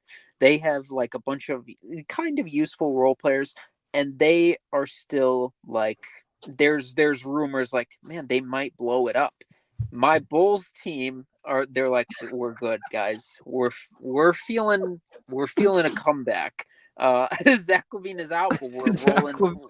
We're going forward. DeRozan, he's not getting any younger, but he's getting wiser. So Caruso, we can't give up Caruso. Come on. So Oh my we're just god. staying pat. It might be our year. Might be our year. It'd be funny. DeRozan's getting older and dumber. Like there's no wisdom increase. He's just like making stupid, worse decisions than ever. Becomes a worse playmaker. Horrible turnovers, all that shit. The next three I have like linked together strictly off of the idea that it would be. Oh, are you okay? Yeah, I had to turn on my car for a second to charge my phone. I was like, I wonder if he'll hear it, and then it goes. I'm like, oh god. Oh man, yeah, top tier production here at the State of the League, ladies and gentlemen. Yeah, I have the Subscribe to Jazz, the the Rockets, Patreon, and I won't be in my car anymore. the Jazz, the Rockets, and the Warriors. I just think it'd be funny if they all got into a like arms race for the 10 seed. That's the only reason I linked them together here because the Rockets, there was a little bit of smoke this week that's like they really want a playoff spot. Like they're fine moving on from Jalen Green if it means they have a great shot at a playoff spot. And obviously the Warriors, you have Steph quickly fading into the twilight years of his career. They're probably super comfortable with making a move that would make to look them more competitive, if not immediately at the I don't know, looking into next season. And then the Jazz probably a little bit less inclined to make that move, but they are currently the 10 seed, so we should talk about them a little bit. I don't know. Well, let's start with the Jazz, I suppose. I just wanted to get that out there. What do you think about Utah? Yeah, they've kind of come back down to earth, right? No All-Star appearance for Laurie. Mm-hmm. Yeah, for them, I'm still, if I'm a Jazz fan, I still really want to blow it up by the trade deadline. Yes. I have a sneeze coming. Bless you. Preemptively. Oh, it failed. It failed. Oh, I Um, hate that. Oh my what god. a disaster. But yeah, they have a lot of really interesting trade candidates. I wonder if they actually will like blow this up. Mm-hmm. But John Collins, like, there's no John Collins rumors, is there? Like where would John Collins go? Could John Collins go anywhere? That would be very cool. I have no idea. 'Cause yeah, there is no rumors.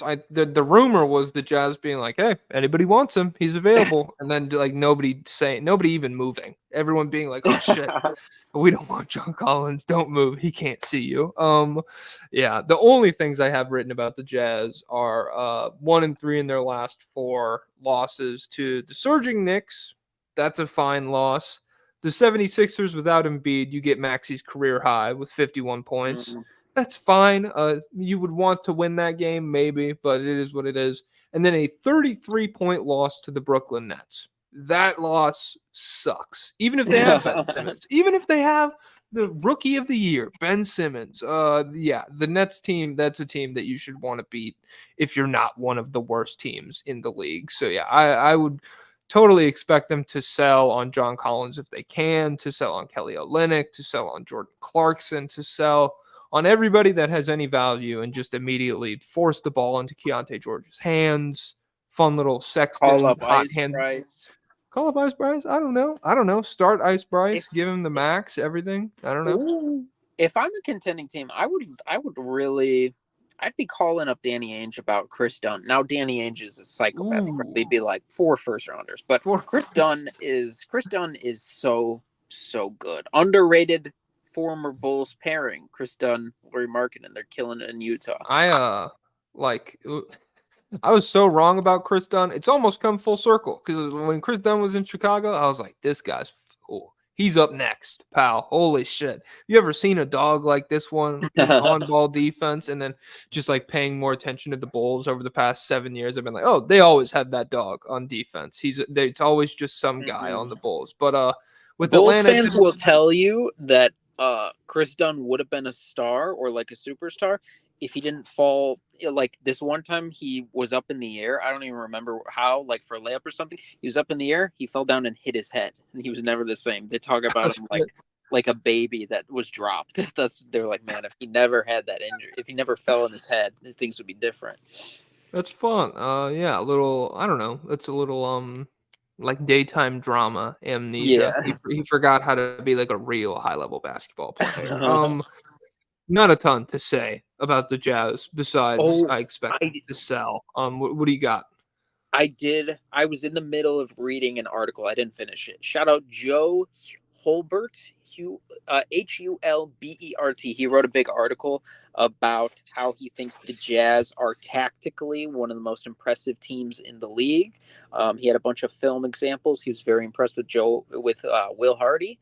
So shout out to him. Read his article. The Jazz, they don't have the Jimmies and Joes, but they do have the X's and O's. Okay. God damn. That was like the most local TV or not local TV, local sports radio kind of line I've heard in a little while. No Jims and Joes, just X's and O's, and that's Because how. it's not about the X's and O's, it's about the Jimmies and the Joes. Yeah, That's how well, it works, most of the baby. time. But when we're talking about, high level Division II football, the X's and O's really start to matter here on a 98.4 the Pines. There we go. That's our hey, radio hey, station. like, wait, what did you say? Division 2 football?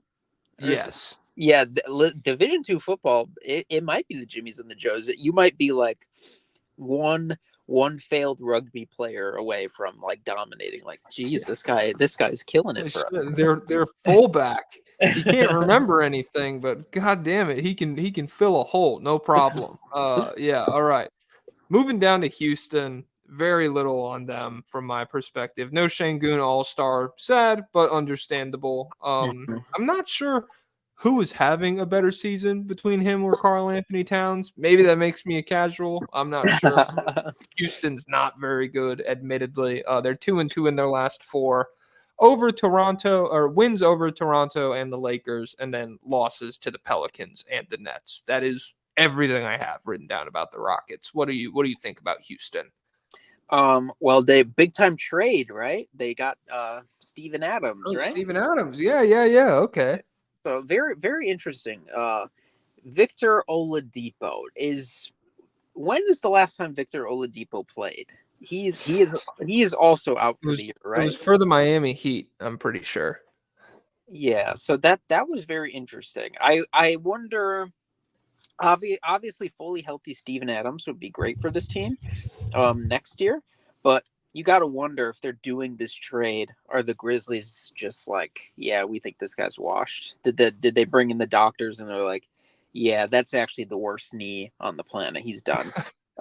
So well, that I they could. It's really not a super risky move like second rounders and Victor Yeah. Oladipo for Steven Adams. So that was fine. That was a fine way to kick off the trade season.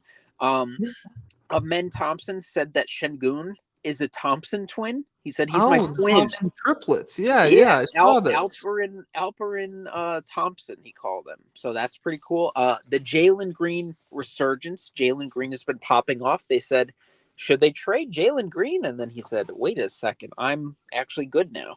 So that's very good. Do you have any Cam, stats to back that up? Because I don't. I I've will later. I will later in the award. Oh, okay. All right. All right. I um, mean, what could be coming later? Who knows? Yeah. All uh, right. Cam Whitmore is playing well, and so I had Cam Whitmore 20th on my board. In my video, I'm pretty sure I said like everyone else is higher on him than me. I could be wrong on this, but it doesn't stop people from saying, "Hey, did you see Cam Whitmore is playing well? You're an idiot." And so maybe I might be an idiot. So I hope Cam Whitmore works out for them. He's a crazy athlete. And yeah, this Houston team, it's like, are they still the eighth seed? No. They're 11th right now. I'm pretty sure. If they were the eighth seed, Şengün would have been entitled to that All-Star spot apparently. Yeah. So No, they've slid pretty hard over the past couple of months. It is funny with the Whitmore thing how you make a take and then it's wrong, and it's wrong because somebody's playing well, and people who support that guy are like, "Don't you feel fucking stupid now. And it's like, do you really think I feel bad because somebody's succeeding? Is like that Yeah. like I don't care. This doesn't matter to me at all. Like, congratulations, Cam Whitmore. Shout out to you.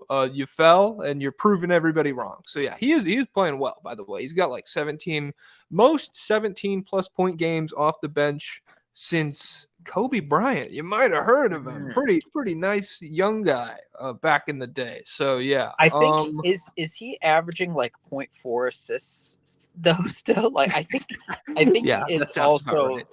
I think he is doing that. So that was one of the concerns.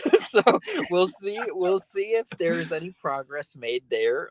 Or maybe he'll just be the wing scorer version of Michael Porter Jr., where it's like the possession ends here, but he's just gonna dunk it, so it doesn't matter. This is how we need to fuck up offense back to mid 2000s levels. Is just like hypnotize all of our young players into being like the best shot on the floor is the one that I am about to take all the time. Like that absolutely rocks. Shout out to Cam Whitmore. Shout out to Cam Thomas. Two Cams. They're not swinging the rock. Yeah.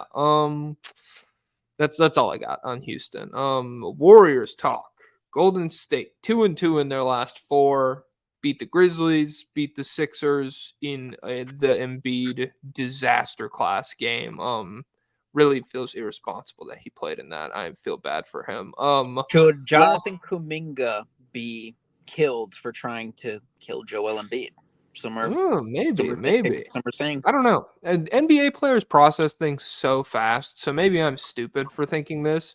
But simultaneously, people hold NBA players accountable for like moves that were obviously like knee-jerk reactions, like, oh, ball loose on floor. This is the moment where I dive on the floor to get the ball, and he landed on Embiid's knee, and that was bad. It sucked, and that ended Embiid's season in all likelihood. But yeah, people are like, Kuminga's fucking evil for that. And that was on purpose. That was on purpose. He was doing that. Yeah, he's a villain. The way his like hip, that's the most damaging part of the body that you can lead with is the hip bone. That's why he jumped on it that way. Yeah. So yeah, sorry Embiid, that fucking blows. It feels like they've played almost no games lately due to the coach passing away. So I'm curious that might lead to like a tricky long stretch in the near future for them post All-Star break, because they got to replay 2 postponed games that'll probably result in back-to-backs with travel or some bullshit like that.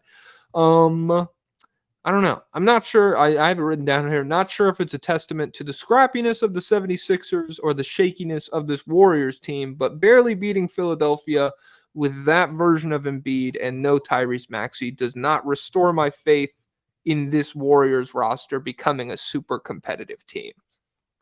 Yeah, it's tricky. Because Jonathan Kuminga, he's like the main story. Like over the past 10 games, he's like Kuminga is coming buckets. That's what I've written down here. The come bucket, man. He's unstoppable. He's been playing out of his mind, and even with this explosion, it's like they still kind of look the same. So that's a little bit worrying. I would hope if one of my wings magically starts averaging 25 and shoots 1,000,000% at the rim and is playing fantastic, and everyone's talking about he's a star. Draymond Green is like, yeah, I told him he'd be a star. Everyone's taking victory laps on him. I would hope things feel different, but they don't feel that much different yet. The needle of the team has not moved at all. like it's in the exact same place. I can't describe it. It's really impossible. Yeah. Brandon Podziemski had 14 assists last night also. Oh, shit. Okay. Carrot Top. All right. Shout out to him. Shout out. He's like good Nico Mannion for them. Yeah. Kuminga rocks right now. 8 straight games at 20 plus points. 26.7 rebounds on 63, 57, 79 splits for 70% true shooting over those 8 games. Over the last 8 games, so like the last 8 games across the league, He is 7th in points per game among players who have played in all 8. He's like 16th overall during that span. So obviously there was a lot of question marks around him prior to the whole like I don't think I'm being utilized correctly thing with him and Steve Kerr. Since then, he's been phenomenal to the point where I don't think Golden State wants to move him anymore. And if they Yeah, did, it would be like there's that'd be probably kind not of a trade stupid. that's worth it. Yeah, no. So that lowers my expectation that they'll be super aggressive at the deadline. If something arises for a smart Klay Thompson move, that wouldn't shock me. But again, that's just like a very emotional decision that like making mid season in a year where it already kind of feels like the ceiling of this team is not championship caliber. Anyways, I don't like. Yeah, that doesn't really make a ton of sense for the Warriors to do. So yeah, that's how I feel about Golden State. There has to be some kind of moves to build up this defense, because the defense is why they're losing. I think that's why the Kuminga explosion hasn't necessarily changed anything, because it's just, yeah, they can't stop anyone. And it seems Steve Kerr doesn't want to trade anyone, though. He's like, Wiggins and Chris Paul, we're not getting anyone better than Wiggins and Chris Paul. I think he came out and said that publicly in a trade. So I don't know. Obviously, he's not Mike Dunleavy. He's not in the front office. So I don't know how much input he has, but it seems like they want to keep this team together. And so theoretically, how would you feel about them now? Draymond is back. Chris Paul, I think, and Gary Payton are 2 weeks away from being back. Maybe, if Draymond is back playing like Draymond, if Chris Paul is back playing like Chris Paul, if Gary Payton is back playing like Gary Payton, if Andrew Wiggins gets anywhere close to the league average percentages, and then if Jonathan Kuminga continues to play like this, is there anything there? So what was that? 8 bullet points? Something like that. Could have been 80 maybe. Yeah, I don't know. There's sure, fuck it. There's something there. Absolutely. That's a competitive team. Yeah, I don't know. Could they get LeBron? Yeah, I mean, you match Clay for LeBron, throwing some filler, you're good to go. That's easy. Clay's always wanted to be a Laker. This is His common dad was knowledge. a Laker. Yeah. All right. It's got some Oh, apple juice from my lovely girlfriend. That's delicious. I'll tell you Sorry, what. talk about you on The the pod. the worst thing about the Warriors is not their defense. The worst thing, it hasn't happened yet. The Steph Curry Sabrina Ionescu shootout is going to be a Oh god. disaster. I saw Oh them. my god. They announced she is using the WNBA line and WNBA balls, and he is using the NBA balls and NBA line, which I guess makes sense. But it's just going to be, It would be this is going to hilarious be a civil war. if they had him use WNBA lines and WNBA ball, and he is just launching bricks. They're just slamming off the back of the backboard because it's like a fuck. I mean, he's one of the best shooters of all time. He could probably take a mid range, but yeah, I'm sure that's gonna be a fucking disaster. Everyone's gonna be. I just hope she does well. She hit like 25 of 27 in like the WNBA All-Star weekend situation. If it wasn't this previous season, it was probably the one before that. I saw the clip of it on Twitter. It was insane. It's one of the best shooting performances I've ever seen. If she can recreate that, I mean, someone's going to find a critique about something with her, but I Yeah, just hope it like either way, it's gonna be like, yeah.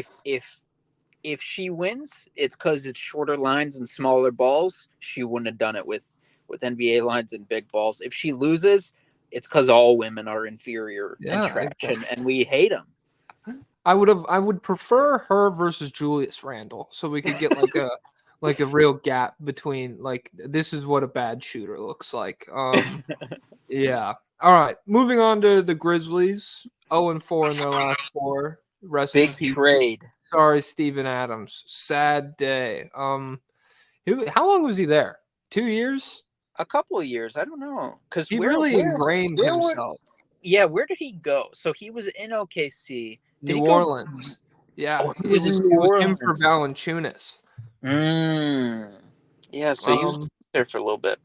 yeah, I don't know. The big question I had about the Steven Adams trade from the Memphis perspective is he complimented Jaren Jackson Jr. really well in terms of Jaren Jackson Jr., bad rebounder at 7 feet tall. Steven Adams, one of the best Best rebounders in box the league. outer. Like he's spectacular at rebounding.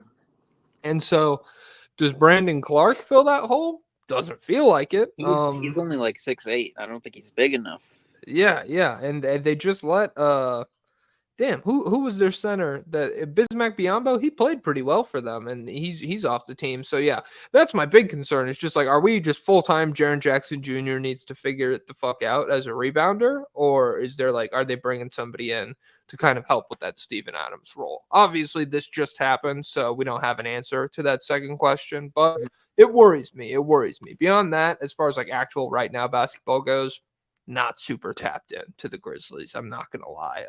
It hasn't been the most fun season, but you do get to see Gigi Jackson and everybody down there, so that's fun. I think they played. I think they played the Warriors last night, right? I I only saw believe so. I only saw a little bit of it, but I think Desmond Bain was out. So, but yeah, it's just a lost season for them. Shout out to Grizzlies fans. I know what it's like to have your dynamic point guard miss the year for injury, and then everything is depressing. But yeah, it's. I think it probably it probably is just a reality we have to accept about Jaren Jackson's game. Like he isn't for a big man. He is rare protecting the rim. He's rare switching onto the perimeter. He's rare shooting. He's just not a great rebounder. But luckily for them, I think that's probably one of the cheapest issues to address. Like going out and finding rebounding isn't super hard. Like there's always going to be big rebounders in the draft. Like big men go later and later. Like what's his face? Namias Keita is playing great minutes for the Celtics lately. He's been bouncing around for a couple of years now, and he was just out there for anyone to get. And he was fantastic in college, like roll man, lob threat finisher, shot blocker guy. And so there's a good amount of those guys just out there that are just waiting to be given a chance. Obviously, they have to be able to like make free throws. That's that's a big barrier for a lot of them. But and Steven Adams isn't just a rebounder. Like he does a lot of he's a great screener, he's a great sealer, he has great touch, he has like a floater, he's a good passer. So he does a lot for them. But and yeah, that'll be a hard gap to replace, but they must feel that he was done. They must feel like that injury had sapped a lot of him. Yeah. I don't know. I mean, clearly they did if they're moving on for that package. That just sucks because he's not that old. He's a very friendly guy, and so yeah, I don't know. Grizzlies. What if Sorry, Oladipo is back? I don't. They got some tough decisions to make between him and Desmond Bain because it feels When like there's was a little bit his of when was his big year? 2018? 2018 because dude, crazy. That's one of the crazier like non-talked about moments in the NBA, and we gotta fucking move on from the Grizzlies. But when LeBron goaltended Oladipo in the Indiana series, they would have been down like 3-0 if they call that goaltend on LeBron. But then LeBron also came down and hit a 3-pointer at the buzzer to win the game anyways. So like people who say, "Oh, no goaltending was called," it was a 2-pointer and LeBron hit a 3-pointer, so they win anyways. But if the pressure's different, if he's not shooting it during a tie, if he's shooting it when the deficit's there, it's different. So yeah. Shout out to the Grizzlies. Shout out to Oladipo. Shout out to Portland. We're going to run through you real quick. Even though Portland's been really entertaining recently. Fuck, why do I like basketball so much? Why do I want to talk about everybody? 2-2 in their last 4. Wins over the Bucks and the 76ers.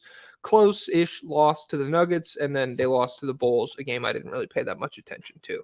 I had a take at the beginning of this season where I think I went on Hoops Temple with Possible Chairs, Aaron, and he was like, "Oh, I think the Pistons and the Blazers are going to be like the same quality of team."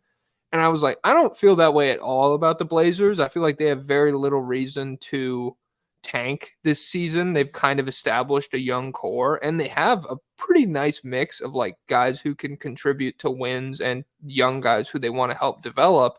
And this Blazers team recently has been a lot more representative of where I thought they were going to be at the start of the season. They're like 4-5 in their last 9 games. The win over Milwaukee was a really solid one. The win over Philadelphia, not so much because I don't think Embiid or Maxey played in that, but still, a win is a win for a team of this caliber. So, yeah. What do you think about the Blazers right now? Scoot Henderson has become a superstar in the month of February. He's averaging 30 points a game on 15 Oh shit! shots. Wow. Yeah, he has a signature shoe. I didn't know that, but Scoot Henderson also being named to his 3rd Rising Stars game already. Are you serious? Yeah, because Holy fuck! he was in the G League for 2 years, so Mm-hmm. they do add those guys on it, like partly, right? Something like that. There's a weird situation, but I saw he's already a 3-time Rising All Stars player. So will that record ever be broken? I don't know, because second year players are a part of that too, right? So he could get it next year. Oh, he could. Maybe he probably will. His vibes are crazy. That's an unbreakable record. But yes, I found out he has a signature shoe yesterday through the Washington Post crossword puzzle. They were like, really, who manufactures the Scoot Zero or whatever? And I was like, oh, Puma. It was like a 4-letter hint. So I was like, oh shit, all right, Scoot has a shoe. Damn, I didn't realize that. So yeah, shout out to him. Yeah, he's been solid lately. Shocker, you don't freak the fuck out when a point guard's bad right away. Also shout out to Anthony Simons, has been he's really so solid. good. Like it just in terms, I hate like, oh, he's a big shot maker. He is, dude. He is. Like you tune into a game and it's like, oh, it's the fourth quarter, it's a 4-point game. Yeah, he's burying that fucking floater that he gets to. He's hitting a step back 3. He's hitting a pull up 3. He's really good. He's not scared of moments like that. And to be honest, the Milwaukee game, it was crazy to me. Milwaukee got cooked on both fronts because Simons had 24 points and 5 assists. DeAndre Ayton had 20 points and 11 rebounds. And so, yeah, Milwaukee, that's you can let one of those things happen. You can't let both of those things happen. That's pretty gnarly. And But yeah, you're to be not a honest, doctor, so you don't know for sure. he's not a doctor. He's not a river. He's a fraud on both fronts. Yeah. In the Denver game, Scoot was like primarily responsible for keeping Portland close. It was a pretty close game. I know they ended up losing by 12, but if you tuned in, there's like the deficit wasn't huge all night or anything. So yeah, 30 points, 74% true shooting for Scoot off the bench against the Nuggets. The flashes of a lightning quick rim attack with capable outside game were there. He's so fast. And as that threat to score expands, the playmaking, yeah, the defender helps over. Oh, that guy's open. What the hell? I'm just gonna pass it real quick. So yeah, He shot that's 12 free throws, I think. He was like 11 for 12, he right? did. Yeah. The Nuggets could not keep him off the free throw line. And that's another thing. Yeah. I don't expect that to stop because he's not like Zion where he's strong. Like he's strong for a point guard, but he's still going to be noticeable if he gets fouled. So yeah, that's hopefully, yeah, shout out to Scoot. I hope that maintains. Do you have any final thoughts on Portland? No, they just the Simons game against the Bucks was awesome, and it's awesome it came against Damian Lillard. You're It like, is. Hell screw yeah. you, Damian Lillard. But actually, Damian Lillard is like, I hope I retired there. I love those guys, and I still watch their games because I want to text Anthony Simons about how he's doing. So shout out to an amicable divorce. Also, oh well, actually. All right, Lillard is going through a divorce in real life. I didn't think about that before I said that. I apologize to Damian Lillard. I didn't mean to talk about it. We know you're I'm not in your listening, business. Dame. Yeah. Yeah. Shout out to Portland. Shout out to Anthony Simons. Shout out to the San Antonio Spurs. 1-3 in their last 4 games, but are giving most people competitive games now, it feels like. They've only lost by double digits 3 times in the last 10 games. Wemby is on in full effect. He fucking rocks. I feel like we've said that for 3 straight weeks now. super We're narrow gonna be loss. saying it for 3 straight decades, maybe. Yeah, I mean, pretty much. Like he's really good. So I wanted to shout out Devin Vassell over the last 8 games. Yeah. 23 points and 5 assists, 63% true shooting, 50-40, 74 shooting splits, but really capable on-ball creator and pull-up jump shooter. He scored 20 points in 7 out of 8 of those games. And then the one that he didn't score 20 points in, it was like a blowout win over the Blazers, where, to be honest, he wasn't super effective, but who cares? And then also, I don't really mind if they don't trade. Like, there was all this shit about they need a point guard. They need a point guard. Pop was playing 4D chess with you guys. Trey Jones is extremely capable of being like a point guard who runs a team. In 15 starts, he's been 13 points and 8 assists on 67% true shooting. He's like 57, Ooh. 40, 94 shooting splits with obviously the Jones brothers, 1.4 turnovers per game, one of the best assist to turnover ratios in the entire league. He It's can in run their the Spurs. DNA. He's probably not the point guard of the future. Understandable. He can run the Spurs for the end of the year. They don't need to like burn a bunch of draft assets going after Chris Paul or DeJounte Murray Trey. or whoever. Yeah, maybe get his brother in there. Yeah. Any thoughts on San Antonio? Boris Diaw was at Spurs practice. Did you see the video of him? He was cooking. He was I did backing not. people That's down. fun. Damn. He Okay. he's got to weigh like 320 now. He's enormous, but he's awesome. He's not. I think he just sails the world now. I think he lives on a boat and just sails the world. And he docked in San Antonio for the weekend. Yeah, I wonder where he does dock when he's there.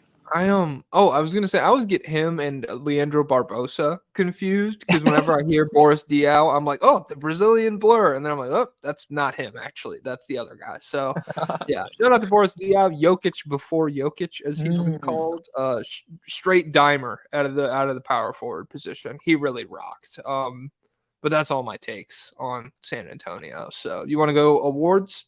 One more San Antonio thing. So the All right. Sohan point guard experiment was a failure. The Sohan shooting experiment is paying off. Last year he was 25% from three. This year he's 36. Last year at the free throw line he was 70%. This year he's 78%. So these are big leaps. Shout out to Jeremy Sohan. Shout out to the one-handed monster shout out to the British guy. He's been cooking lately. He was our player of the week last week. I'm not going to make him that this week, but he's been really good. Yeah, that's it. Awards. Jeremy Lin, Linsanity Player of the Week. I have Kawhi. Who do you have? I also have Kawhi. I was like, Damn well, Luka didn't really play that many games since the 73-point game.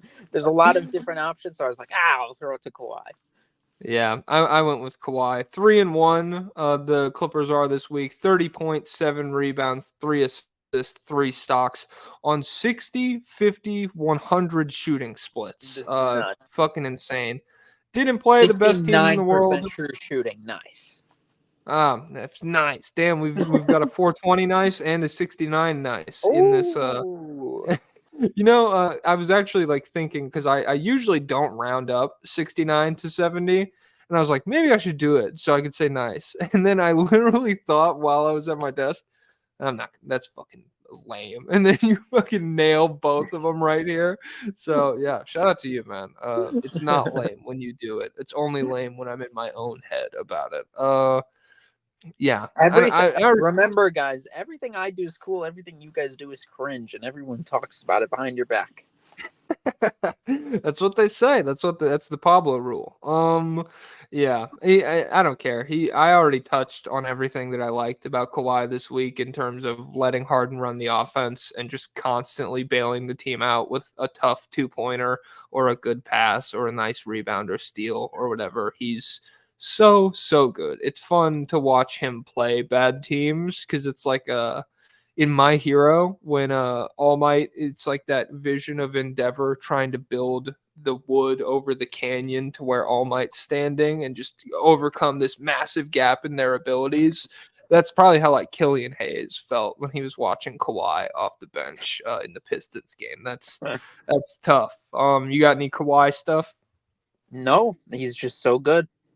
Yep, he rocks. Speaking of people who rock, not this guy. Ferris Bueller's week off. Who do you got? Bradley Beal, unfortunately. Ooh, He had a okay. 5 for 16 game.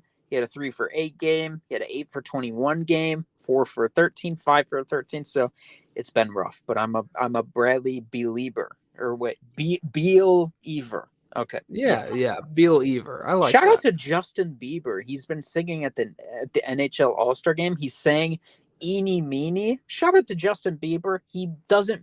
I don't like the music he makes lately, but he's got a great voice. Shout out to people who can sing pre and post puberty. It's so impressive. Justin Bieber, make an entire album that sounds like "Eeny Meeny." It's great. Yeah. Shout out to the Beebs. Trying to think, what were those guys called when they not falsetto, when they castratos, yeah. The pre and post puberty point. Shout out to castratos. They only sang pre puberty. Shout out to them. Oh, I don't That's even know what that is. it's the guys forever ago, not forever ago, probably like 100 years ago, where they would like chemically castrate them so that they would remain very high pitched singers. Uh, and to be honest, like when you listen to him, didn't even work that much. Like just teach more boys how to sing. Like this is too much. You're being Nerfing puberty permanently for I'm assuming, is this like a barbershop quartet type singing? What type of singing is this? Were they making yeah. bangers? I no bangers, no bangers, and I know bangers. This was not bangers. So yeah. No, not a Mr. Brightside. Ugh. My Ferris Bueller, Jordan Clarkson. Oh, The Jazz are 1-3 this week. He averaged 13 and a half points, 3.5 assists, 40% from the field, 14% from three for 47% true shooting.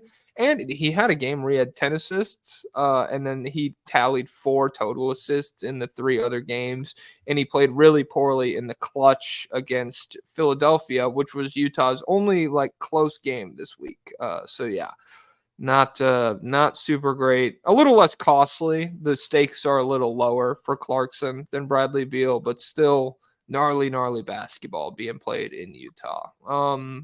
Cousin Richie Forks, comeback player of the week, changed their entire life in 1 week, found purpose, found meaning again in life. Who do you got? Jalen Green. 30 points a game. I think this is not including the game from last night. All right, I like 30 it. points a game, 9 rebounds, 4 assists on 52, 37, 96 shooting. Shit. So basically 30 points a game on 19 shots a game. So Jalen Green has been going off. Shout out to Jalen Green. He's back, baby. He's back. He's back. Speaking of back, Kevin Herter, baby. Oh, Yeah, a little bit of a zag, but the Kings are 3-1 this week. Their only loss is the game that Herter didn't shoot at least 37% from three. His averages, he was 16 points, 4.5 assists, and 4 rebounds on 65% true shooting. Pure hooper shit, real ethical hoops. 0.8 free throw attempts per game. This motherfucker, he doesn't want them. Don't send him to the line. He won't do it. He's shooting from the 3-point line. That's it. Yeah, and if I feel like there's going to be an internal change in Sacramento post All-Star break, Herter getting back up, getting like confidence and shit, getting back up to being one of the legitimate best shooters in the whole league, that wouldn't surprise me. I think that's something that could change and boost Sacramento a little bit that has not fallen their way in the first half of the season. Clutch player of the week, Joe Johnson, ISO Joe, clutch play of the week. What do you got? Zion Williamson last night. The layup, it was sick, right in Wemby's face. Right over 4 Spurs. That's my plays too. Shout out to Zion. Nobody was doing any clutch shit in the West. It was all blowouts or like free throws to extend leads. Who cares? Do something cool. Come on, guys. Yeah, and that's it. Shout out to literally everyone we talked about. Shout out to Hot Tunes TV China NBA. Woo! You got any new vids out lately? No. But subscribe. Subscribe. The last one's not that old. Go on over. There's hours of content. Hell yeah. Yeah, shout out to Jokic Joestar on every single platform, TikTok, Twitter, Instagram, yeah, all that bullshit I plug every week. Subscribe to Sidebar the Joestar. Sidebar Joestar on TikTok. I'm trying to get it up to 10K. Maybe get my RPM if you guys are tapped into the terminology. I need it higher than it currently is on Jokic Joestar. So yeah. If you're curious about the RPMs, head on over to How Tunes TV China NBA. There's a 15-minute video talking about the business of TikTok. How it pays. Oh, okay. So if you're trying to get your footing in the industry, Hot Tunes TV China NBA, subscribe to the Patreon if you guys want to hear another episode of this week. We'll be talking about the entirety of the Eastern Conference, all of the fun shit that happened over there. We'll also be rolling out more perks in a little bit. I got to buckle down on like opening a Discord server, but essentially you can hang out with us and we'll be your friends in real life and shit like that. So yeah, subscribe to the Patreon, give us a little bit of money. We will do and say whatever you want to a point. I have some principles. Not to a point. Not to a point. No. We have to do whatever. No, okay, all right, whatever. I'll commit no. This is satire. I won't commit a federal crime for $5 a month. I don't know. He lives in DC. We might have some stuff for you to do. Yeah, your guy on the ground. Yeah. All right. You got any closing thoughts for the people?